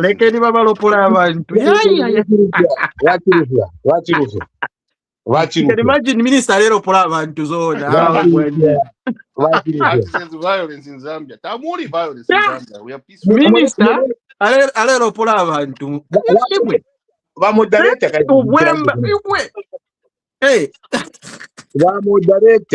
Hey, go ahead. You see, manipulation ni no fitafivomba filafumuka. You can lie all you want, you can tell people, but when people are experiencing it for bademona. Ngaulana takuli violence, mailo gari banyera. Takuli violence kanene bakuma. Takuli violence vaipa ya nani. Who are you? You are just cheating yourselves. We must go and say ipita tukwaya. Let's work on this and stop them. Not if you got you know, that's why I tell you on this platform that you are the worst danger to the president. Because you lie to him and encourage him when he tells lies as well. Stop doing it. So that things are corrected for the betterment of our country. PF political violence is one of those. That is true. We are not lying in any manner. Does it negate the current violence where umuntu akoma wa umine gari the next day was besides the president? Uyo. Wa komene kanome. Twins All right. are Okay. So let's close it. Let's close the violence topic. Let's close the violence topic. I think the mission really was to discuss about developmental projects. So since okay, hold on, Makazia. Since you want to talk so much, development, we can talk about it. yes. So now here's a question. In the last 4 and 10 months that us as a UPND have been in government, we've tried and we've done a lot. Now, let's compare with the 10 years. So I think we need to go bar to bar. If you go to bar and explain what did the PF do in the first 5 years that's better than what we've done in the first 4 and 10 months. I want people to understand this, because let's just look at the first. What did they do? What significant economic developments did they do in the first 5 years? Muri Wasata? No. Muri Balungu. Balungu have been in government for 10 years. No, Balungu was there what 7 years? Yes. Yeah. So okay, fine. So when you want to, if I may say, if you want to compare the 5 years of PF and the other 5 years, the 5 years of PF and 5 years of UPND, then because UPND you can't compare for 10 years, they haven't yet done anything in the last year. Yeah, but okay, let's talk about. I'm talking about. Let's talk about these two presidents. Hold on. Let's talk about these two presidents, because if we combine Vasata, it's going to be hard to compare. So if we combine the PF from Vasata all the way through Balungu, it will be hard to compare. So what we just want to compare is simple. The first 5 years of Balungu and the first 5 years of HH. You can't, the presidency, you compare policies and the parties. I have a problem comparing people, because today quite a problem. Nama presidents is where we think that the president is all by himself, is all knowing. We must compare policy achievement for 5 years by UPND from 2021 to this date, but PF from this to 5 years. You don't compare individuals. That is one problem to president in line with other people. It's like a country. Explain. 5 years so you want me to say 5 years Yavasat and 5 years Yavah? Is that what you want me to ask? You ask me. No. Listen. I want to compare the 5 years of PF in the first year, 5 years, and the first 5 years of UPND without putting abantu there at Tatalungu or HH Nalumango. I don't want to put those things there. Because the objective is because we are going too much to the people, personal. This is not personal. Let's just discuss what the question is. Okay? If you want to create your own question, you can create your own question. Me, I'm asking the question as the moderator, how I see it fit in modern times. Because everybody knows that the PF of Michael Sata is not the PF of Lungu. Okay? That's why there's this division going on. That's why we've got 100 PF camps. And the so one let's just call a spade. And the one which is with you. I don't know. But anyway, so what we're saying is this. It's a simple question, Nami Pusha, but you want to go run around the bush, answer the question. Oh, there you go again. But ask your question, I'll answer it. Go through your question again. Hamwami, are you still there? I'm here. All right. I was asking, a simple question to say, the first 5 years of ECL and the first 5 years of President HH. We want to present a presentation because we can only talk about something that's current. We cannot talk about something that's past, because we need to understand how government change and why do governments change. And if we understand that, then we're going to understand what's going to happen on August 13. So what are the differences between that government? Let me answer that. I thought, am I coming in now? Because Bakazia failed to answer this question. So Yeah, I want to come in now before I lose my thought. I may lose my thought. Please. now give Amat a chance. Let him go ahead, and then you can come later on, Bakazia. Please don't say I failed to answer. There's no question you can ask me I will fail to answer. So go ahead, you mommy. Okay. So the first 5 years of Edgar Lungu were marked by what he told us. I personally have no vision. I'll just carry over from where Mr. Sata left. There was massive road infrastructure development, overpriced contracts, and I think that's a time when Zambia amassed a lot of loans.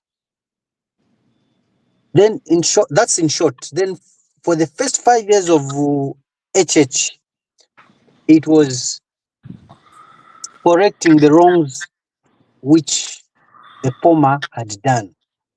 There was development. They were doing roads, but the macro and microeconomic status of the country was not being taken care of.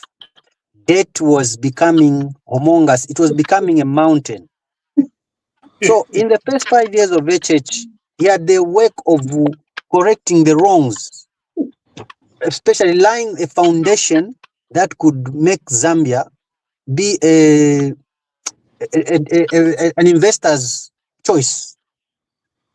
So it was hard for HH. The first 5 years was hard because he did a lot of correction of the wrongs that the Edgar Lungu left. Fantastic. So I think Bakazia, you go last because you need to gather that information, and then so that you can come back as you can come back strong. So we go to Bakalinda. Bakalinda, you are the hub of information. What are we talking about now? We've been lost because Bachandakazia loses me. Where are we now? So here's where we are. So here's where we are. The first years of ECL versus the first five years of ECL and the first 5 years of HL. So let's say first 5 years of the PF in the Lungu government and the first 5 years in HH, because we need to understand how government work, how government change, and what people look at, and how people in the society will feel. So let's compare those. Are you sure you want me to? Are you sure, Mr. Rajka, you want me to answer that? Are you sure? Well, because in my world, and this is my opinion, which I stick to it. I don't care about what other people say. The first 5 years of ECL were a disaster. A disaster in a sense that we went from getting money to squandering money. We went from people being responsible for,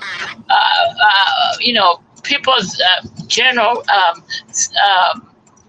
status of life or quality of life or whatever you want to call it to zero. People were dying.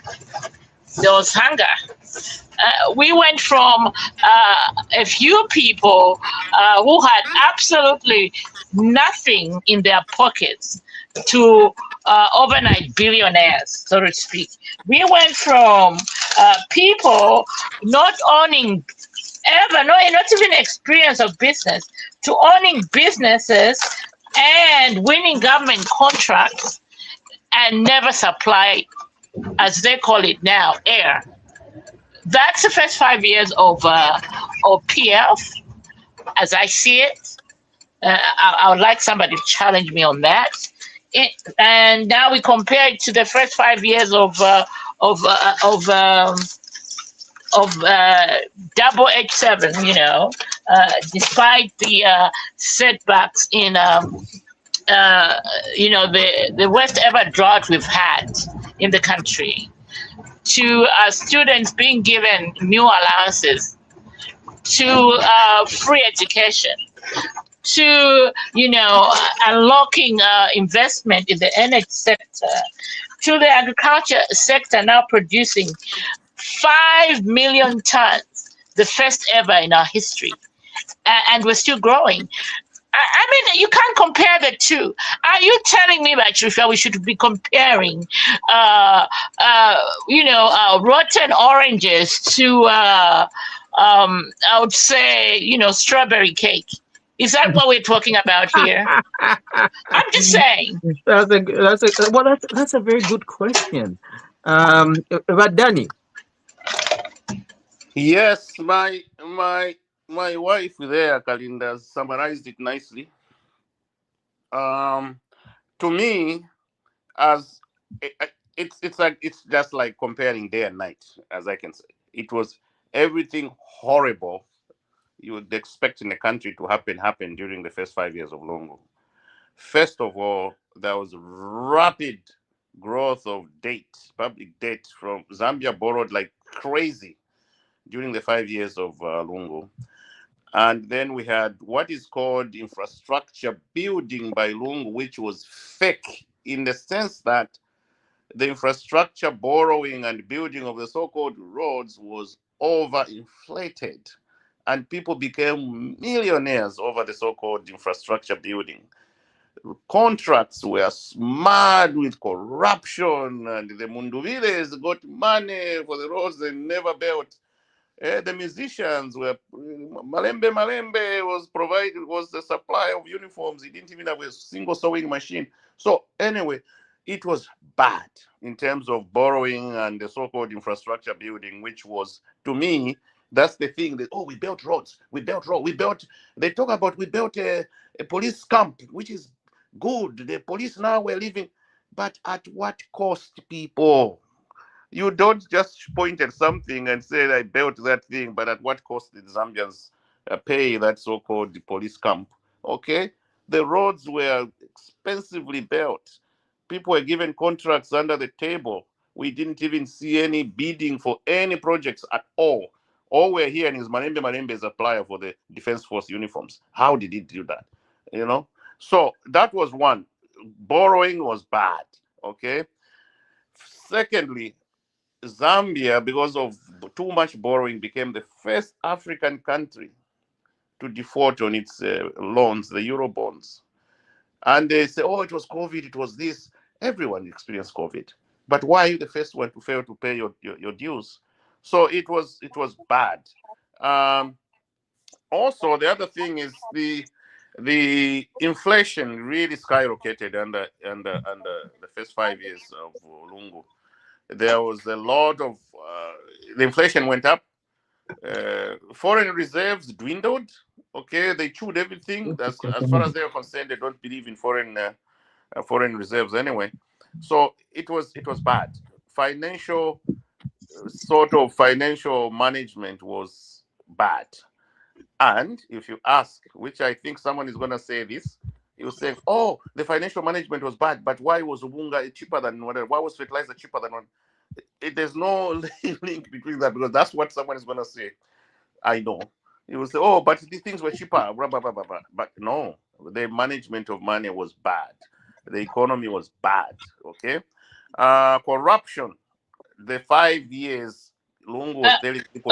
Doc, the price of millennium was cheaper because of subsidies. Exactly. And the price of oil was cheaper because of subsidies. And they never paid for that. Yes. Inflation was at 24.5. Let's compare it to now, 6.5. How much money do we have in reserves? $6.5 billion minus 0. Whatever. There we go. corruption became part of our fabric, Zambian fabric. Corruption. You could not get a passport without corrupting somebody. You could not do anything. I tried during the Lungu era to get my title deed for my land in Shibuyonja. I failed because they wanted to be corrupt. I only came to get it in the HH era. I'm serious. It took me almost 7 years because I was not there. I was here in Canada and trying to do things I couldn't. In the meantime, all the ministers, all the PSCs, all the directors were getting thousands of hectares of land. That's true. It's not a lie. Okay? A Zambian could not get even 1 hectare of land. They were getting thousands of hectares of land. Okay? Themselves, Chitotela. What? They were getting thousands of hectares of land. There's no PF director, PF PS, PF minister who didn't have thousands of hectares of land. These people you are talking about, they want to come back and do the same thing. You see? So corruption was there. Okay? We are talking about selling our land. Now, they are selling our land. Zambia's land was sold under the first 5 years of Lungu to the Chinese. Chinese people right now in Toronto, yesterday I was talking to Amales. In Toronto, you can buy Zambian land from a Chinese in Toronto today. When did he get that land? 2017, 2018. In Toronto right now, you can buy, I can direct you. Go to Toronto right now and buy Zambian land in the office in Toronto from a Chinese company. It's true. Zambia's land was sold massively to the Chinese people under the Lungu first 5 years. So, and they became so rich. People became so rich. They were throwing money around. They were giving Baketia 200. Shan. It was bad. It was really bad. So that's the image I have for Lungu's first year in the first 5 years in position. Everything was just so bad. Thank you. Okay. I don't know if Ramacha is sleeping, but He's here. okay. You want to come first because your time there is a little bit late. Yeah, Lungu and the HH, just like we are able to define day and night. In short, one was day, one was night. Ka black, naka white. That's it. Ka black, naka red. Yeah, and the white is for purity. Black was for dubious activities. No wonder he's even being felt to be buried. The ancestors are annoyed. See? Yes, it's true. He needs atonement. He is the only president who will never be queried for the wrong that he did. And massive wrongs. You can imagine. It's not just right. I yield.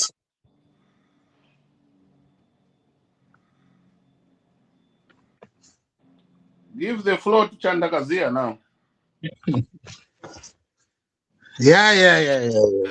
I like it when people compare day and night. I like it. And you are very, very right. It was day and night because the night has fallen on Zambia right now. It was day, and I'm going to give you concrete examples. I'll give you the first 5 years that ECO was in president, and I'll give you the first 5 years of UPND. In the 7 years ECO was there, we moved from 2 universities to 7 universities built. Expanded belt. Nkuruma became a university because Koseko, which is now Mukuba University, Robert Makasa University, these are operational. When you go to infrastructure, the Mongu Kalabo Road, which had since independence, there was no road that was there. It's a marvel. It's there. The Mazabuka Turnpike Road, the Sioma Bridge, where there was a pontoon. The police camps were built where Mazabuka, Kasama, Kabwe. The At Zambia what airport, cost? excuse me, Danny, excuse me, keep quiet. I'll come to that.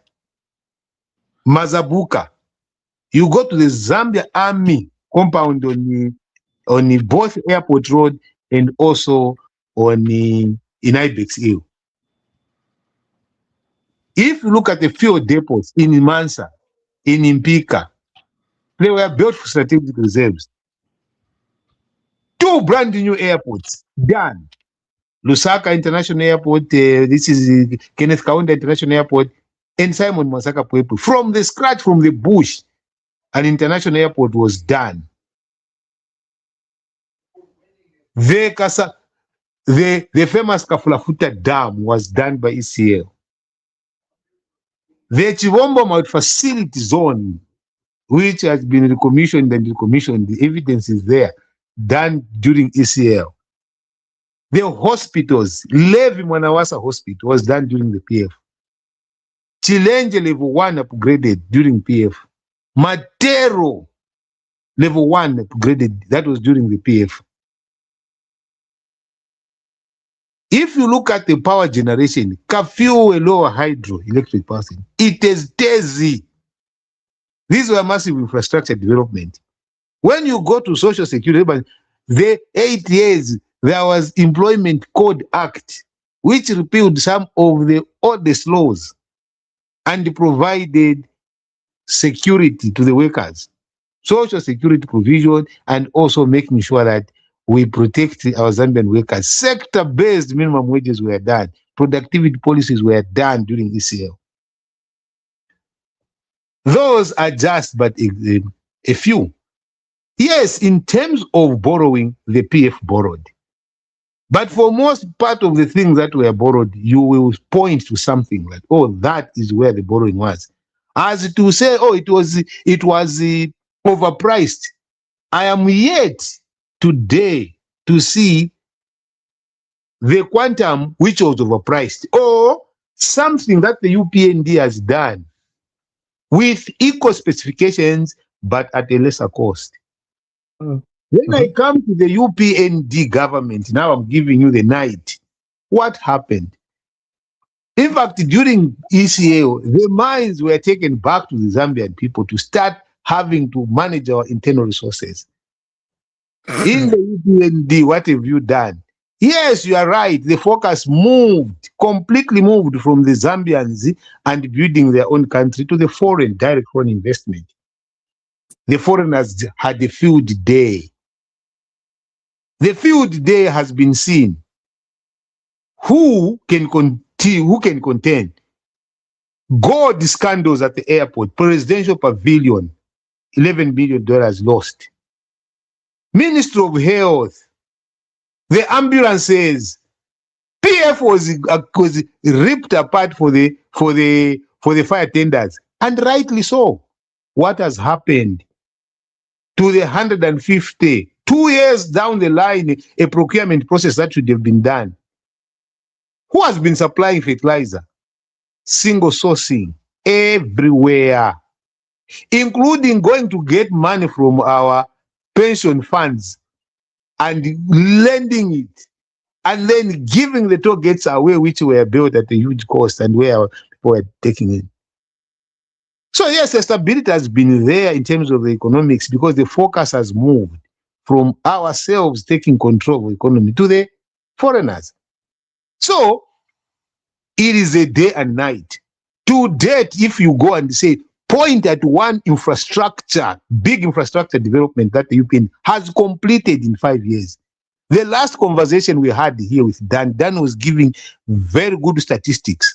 How many? He said out of the 248, 8 projects have been done.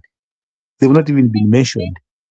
So it is day and night. If that is what the day and night means, I endorse that day and night. If the PF was night with everything that I've stated here, which are there to be seen, and the day is this corruption of medicine. In conclusion, we don't have time. In conclusion, the UPND has not done anything that we can point to, say that this is a trajectory. The inflation has been, of course, reduced, but it is not translated to hit the people at the points of need. Yes, for me, who is working, getting money, I don't have a problem with the inflation rate. You can put it at 26 pence or whatever, I'll still manage. But how does it translate to those that are there? Okay. Thank you very much for your submission. Now, with my contribution, I think I'm going to rebut what you just said. And I'll start with, first of all, you mentioned multi-facility zones. Yes.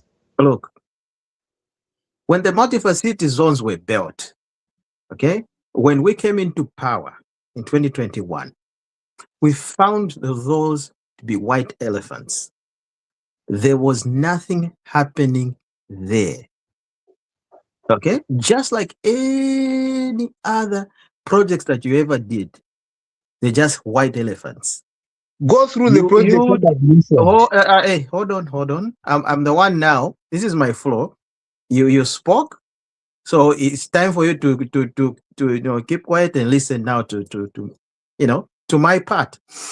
There's so many white elephants across the country of Zambia, stretching from the northern circuit to the southern circuit, that the PF started and never finished. Okay, so if you talk about the multi-facility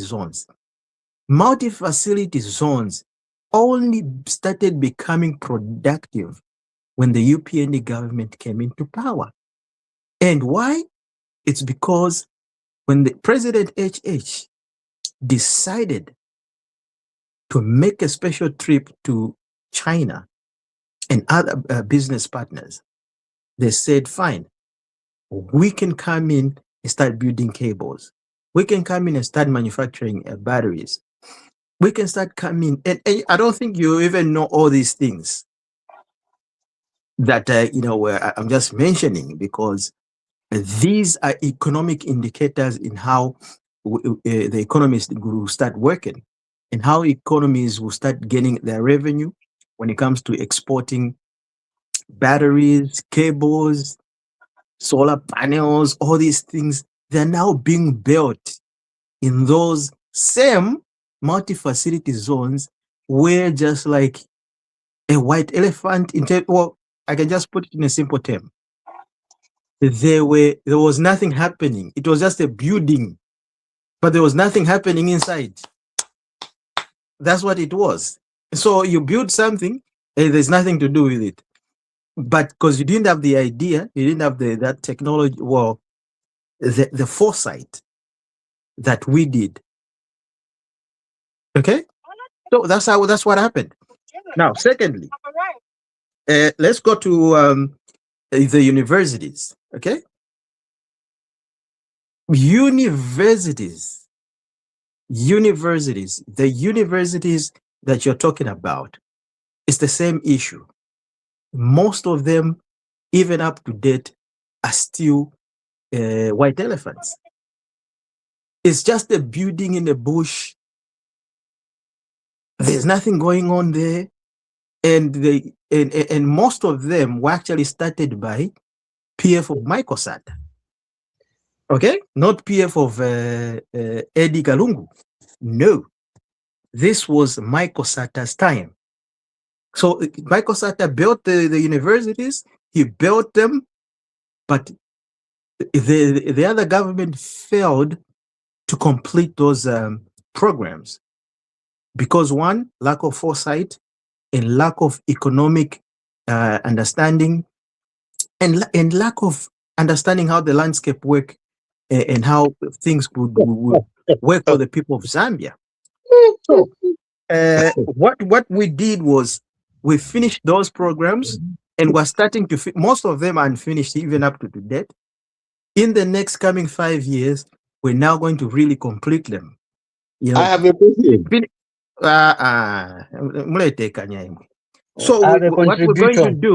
So what we're going to do is we're going to make sure that everything, all the remaining projects, because if you remember, there was a declaration by your own president. He said, any project that's 7% below, stop. Okay? So those are the white elephants I'm talking about. Nah, but okay.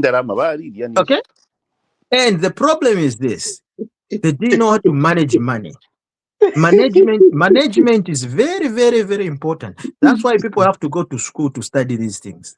If you've never been to school and you want to do things abruptly, That is true. can you, Kazia, can you mute yourself? So if you want to understand these issues, you need to at least wakata koka education, wakata koka understanding on how economies works, business work, accounting work. I was actually reading or watching a program on TV by that's a quick one, Bakalamba. I hope that comment does not arise to me, doesn't apply to me. The one you made about school Namashani. No. But I did not react when you were talking about my night and day. You're not a PF president or you're not a PF Ushinga. That's what we're not talking about you. We're talking about the economy of Zambia. He's not even a PF member. We're talking about the economy. People who are running the economy, people who are making the decisions. You are not sitting on the decision to make, on the seat to make decisions. So I was watching something interesting that Dixon Jere said. He said, look, if you are a lawyer, okay, when you go to study Kuzari, they actually have to teach you basic accounting. Because you have to understand, if you become a lawyer, you have to understand how to do your books. Because there's no way you can be a lawyer and you don't know how to do accounting.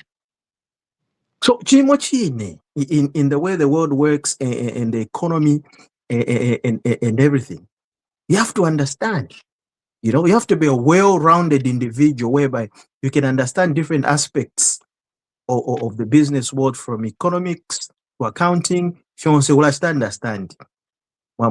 So like us in the business world that have studied business, just like HH, you study all these things. It's a mandatory. Okay? You cannot pass or graduate ngatawaishwa accounting. Na corruption. So now the other thing you were talking about is the mines. You always talk about the mines, but you're forgetting that when it was the period of the petroleum front, most of the mines were closed. Okay? Most of the minings companies were closed. Who revamped the mining sector in the copper belt? Only one man. And he came up and revamped them. Now we have, and what we understand is this. Copper is our bread and butter. And it is our core of this economy. It's the bloodline or what makes Zambia to be what it is. Now, if we don't, capitalize into it, we will be nothing. So, how many mines closed? This is closed. Some of them have been closed for over 25 years. Imagine that. All of a sudden, they revamped and they were opened up. Because you look, as much as you are saying, no, let's put the hands in the hands of Zambia. A problem with PF, the way you were thinking, is to put the mines in the hands of Amajerabos. We need to put mines in the hands of real investors, people who actually have money to dig, to bring in billions and billions of investments into a mine. As much as I love to have Zambia, but we don't have that capacity. We don't have billionaires. Why, for example, Chitipa, worth $400 million. Okay? Can you tell me, let's go and buy it tomorrow? No. Okay, so we need it now. We need these things to work now. So that's what HH did. So that's the thing. When you talk about fertilizer, fertilizer. In fact, here's the thing. Fertilizer, how much was fertilizer costing during the PF time? And how much is fertilizer costing now? And secondly, fertilizer was being imported from Russia. Now fertilizer, you can just go simply Wayapana and United Capital Fertilizer and get your fertilizer. So fertilizer is cheaper now than it was in the PF government. We can even give you the statistics and the value. So that's just one thing. Okay. So now other Kwenyus, people were lying to people of Kabwe. Hey, tukesura mulungushi. Vari manokuima ba mdala balaveni. Hey, mulungushi ndaisura mairo. Now here's the thing. Us, we don't just talk. We just do things. The president looked at it to say, I think this place, all it needs is new equipment. Because the equipment was there in the 1960s when Kaunda was there. How can you imagine if machine if you have 1960, if it's running? So we brought in new machinery. Kufifunya fionse fiakale fiam 1960. No kusabika mwe fia new. Now the company is open. Moment. So that's the tangible things that we can tell you that look at the differences. Look at how we're doing things. Very methodical. Not if you are virima fie. Just as long as you know mwasenda koka bag. No. So in any case, let's put our last words. We're closing now. So Bakalinda, last words. 2 minutes. Give it 1-2 minutes. Everybody, we close. Can I start? Go ahead. PF took away meal allowances for students and HH brought back the meal allowances for students. That's a clear day and night arrangement. Then he also managed to restructure the debt. In PF days, that was dark. But now that he did it, it's the Kwenyu. There's a lot of light. $1.9 billion we are saving. It's a lot of money. Thank you. Dr. Danny. Yes, for me, my last comment is just about is it CAF, this Federation of Football, the rule of eliminating us because it was unfair to eliminate our Copper Queens that way. That rule is very, very bad, where if the 3 teams come up with the same points, you disregard the 4th team that they played. You say, no, let's just imagine the 3 of you played, not the 4th. That's ridiculous. I don't know where that rule comes from. It's a bad rule. If they considered Egypt in that competition, would have qualified, but they said, okay, forget about Egypt. The games you played with Egypt, just the 3 of you. That's ridiculous. I don't know how many people follow that, but that rule is really, really bad. To say, okay, all of you have 6 points, but let's imagine the only 3 of you that played. Who was going to? It's ridiculous. So it is a very unfair rule. I don't know who really agreed to having such an unfair rule in a competition like that. So, but kudos to our girls. They did very well, but they were unfairly eliminated from the competition. Yeah, that was unfair. They knew it's a better team. Vali tupata fe. Kale batampo kutupata. What Vakazia? Last word. Two things. I like Wamacha's summary, and they're saying day and night. But I want first of all to remind you that I don't know the number of mines that were closed during the PF era. It is one mine out of the one you went to supervise. Yamaile mkuisala Copa Bell team. Then playing this. Vatanda mwaile mkuisala mine mo. Eko nandi tetimbepe no bufeko nandi Timofio baitwa yaine ero balanda popi yaine chinavushku because I know I thought he never focused close number Yeah, Close, can you go know, you ahead. can close. mwala achitari batonga murefaya naye kushiva femu iraine nairisa kwero nariko naine mu ekesi yemuchapo the rest takwari aisoripo mine all the mines were function. Number 2 chirandire pari fertilizer ine vachirusha chachirandira pari fertilizer in my comparisons that I made a lot of comparisons and I'm glad that you have not challenged that any of the comparisons I made I misrepresented anything. But again, he must tell you that in comparisons of the day and night, there is 80 million which has not come back from China, which was erroneously sent by ZESCO. There is also 3.5 billion financial illicit crimes that money had in no investigations. But minister, we are being investigated. We don't know where they are. So in terms of your corruption, we don't know what is going to happen. 65 containers of medicine, ama 77 million yayagura kulipirwa from ZNS tatuishive. Ero nachira vapo one important thing. I have a milling plant abiri ZNS milling plant in Choma and in Lusaka. They were done by ECL during the ECL reign. So in terms of the day and night, in short, sure.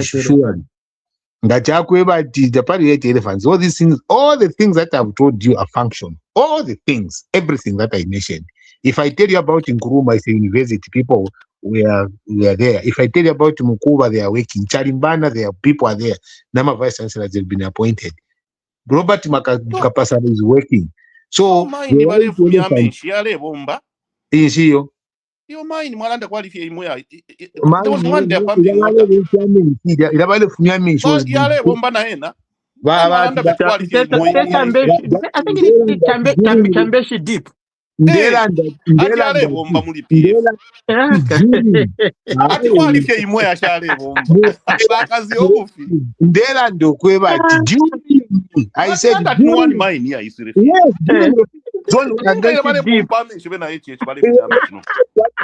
yale bomba mu PF but in during the era of PF mine I say we need more. Chambeshi deep was closed for over 25 years. In 25 years. Closed.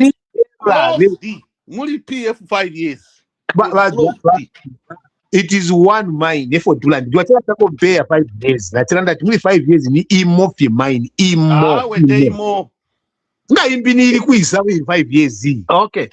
Here's what I'm going to do because that question. No, but please, mwela chita ala unga mwapanga ma rules, you break them, and this is one of the things that you. Between jumping No, because we're talking about Tama mines, and then Badani is just challenging you because you were saying there's only one mine that was closed. So Badani just brought up one name of a mine, and then there are many other mines. I would love you to categorically state to say mine during the PF was closed other than KCM. Yes. Because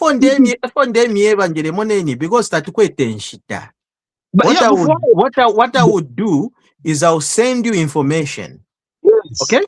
I'll send you information with a list of mines. There are over 5 mines that were closed during PF. Us as UPND opened. Over. There is a difference when you talk about the opening of mines across years, across governments. And the apato achira compare PF and UPND. And if most of the mines were closed. But I told you to say, okay, I'll give you again another statistic. I'll also give you statistics on how many mines were closed under the PF. Yes. It wasn't just one. It wasn't just one. That is what you give about 2 minutes to tell us the list so that we Number one, Munali Nickel mine was closed. Luansha copper mines Baluba was closed underground. KCM Chingola open pit mine was closed under PF. KCM Fitwaula mine was closed under PF. KCM Nampundwe mine suspended the operations under PF. Baluba copper mine closed under PF. Mopani copper mine closed under PF. Mamba Coral's mine closed under PF. All these mines have been opened under UPND. Danny, let me tell you, and I will challenge you at every source you are using. KCM. That is why we said KCM. The mines you have talked about. Okay. You understand? Well, I think we made the last. Okay, hold on. We made the last remarks. Okay, we need to close. Let's meet again next week. I think we can have another better discussion on this issue. But if you want, we can discuss it in the background. But I can tell you one thing. We have done more good than bad. We have done more damage than good. Okay, in fact, we have corrected the bad that was done. How can you correct by borrowing $4.5 billion, which is what are you talking about? Anyway, ladies and gentlemen, thank you very much for joining us. It was a good discussion. I hope you guys enjoyed it. We always meet every week. Up here. Next time we meet, there will be a new president. Yes, next time. Believe it or not, next time we meet, there'll be the returning president, which is HH, and we'll be celebrating. And thank you very much for joining us. Any questions that you have, always send them in the chats, and always tell us what you think, and tell us what you feel, because 13th August is only next week. So let us know what you're thinking, guys, and then give us your impact and your assessments, and why the people of Zambia need to give HH a second chance, and why they should give Munduvire as a president. But if you compare, it's day and night. Like, it's impossible to compare day and night. It's like oil and water. So that's how it is. So for today and for Zambia, today need to vote pa pakuboko. Ukuboko ekulebo ekulebomba. Ukuboko ekulebwala kuntanchi. Ukuboko etwala tutwala ku ila mpe na kendo fyala shima. Ishamunapo muntu ale bonfya ko lampu munganda. Diaspora ilo na ula abantu yuza.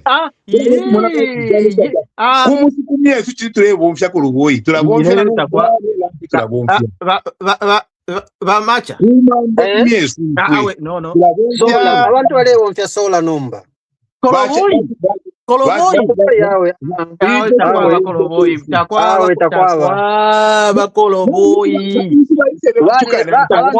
Kufita mumiona. Bedroom okay, hold on. Okay, let's just end the program. Okay, guys, good night, and we'll meet next week. Okay. Yes. Bedroom. Vamata. Koloboyi ni kwisaba wonfya. Imwe abantu nabachendera na masola nomba baletina mayanda okupya. Imwe kuti wale wonfya koloboyi abantu this time. Kena mulatukana nga muri mu diaspora. I don't know for muyimona nga mu diaspora. Vamata mwakulire kwisa imwe. Muri ba mu town imwe bwafya. Mwe bakulire mu town imwe. Mule tumfya abantu. I cannot tell you instance nga yaku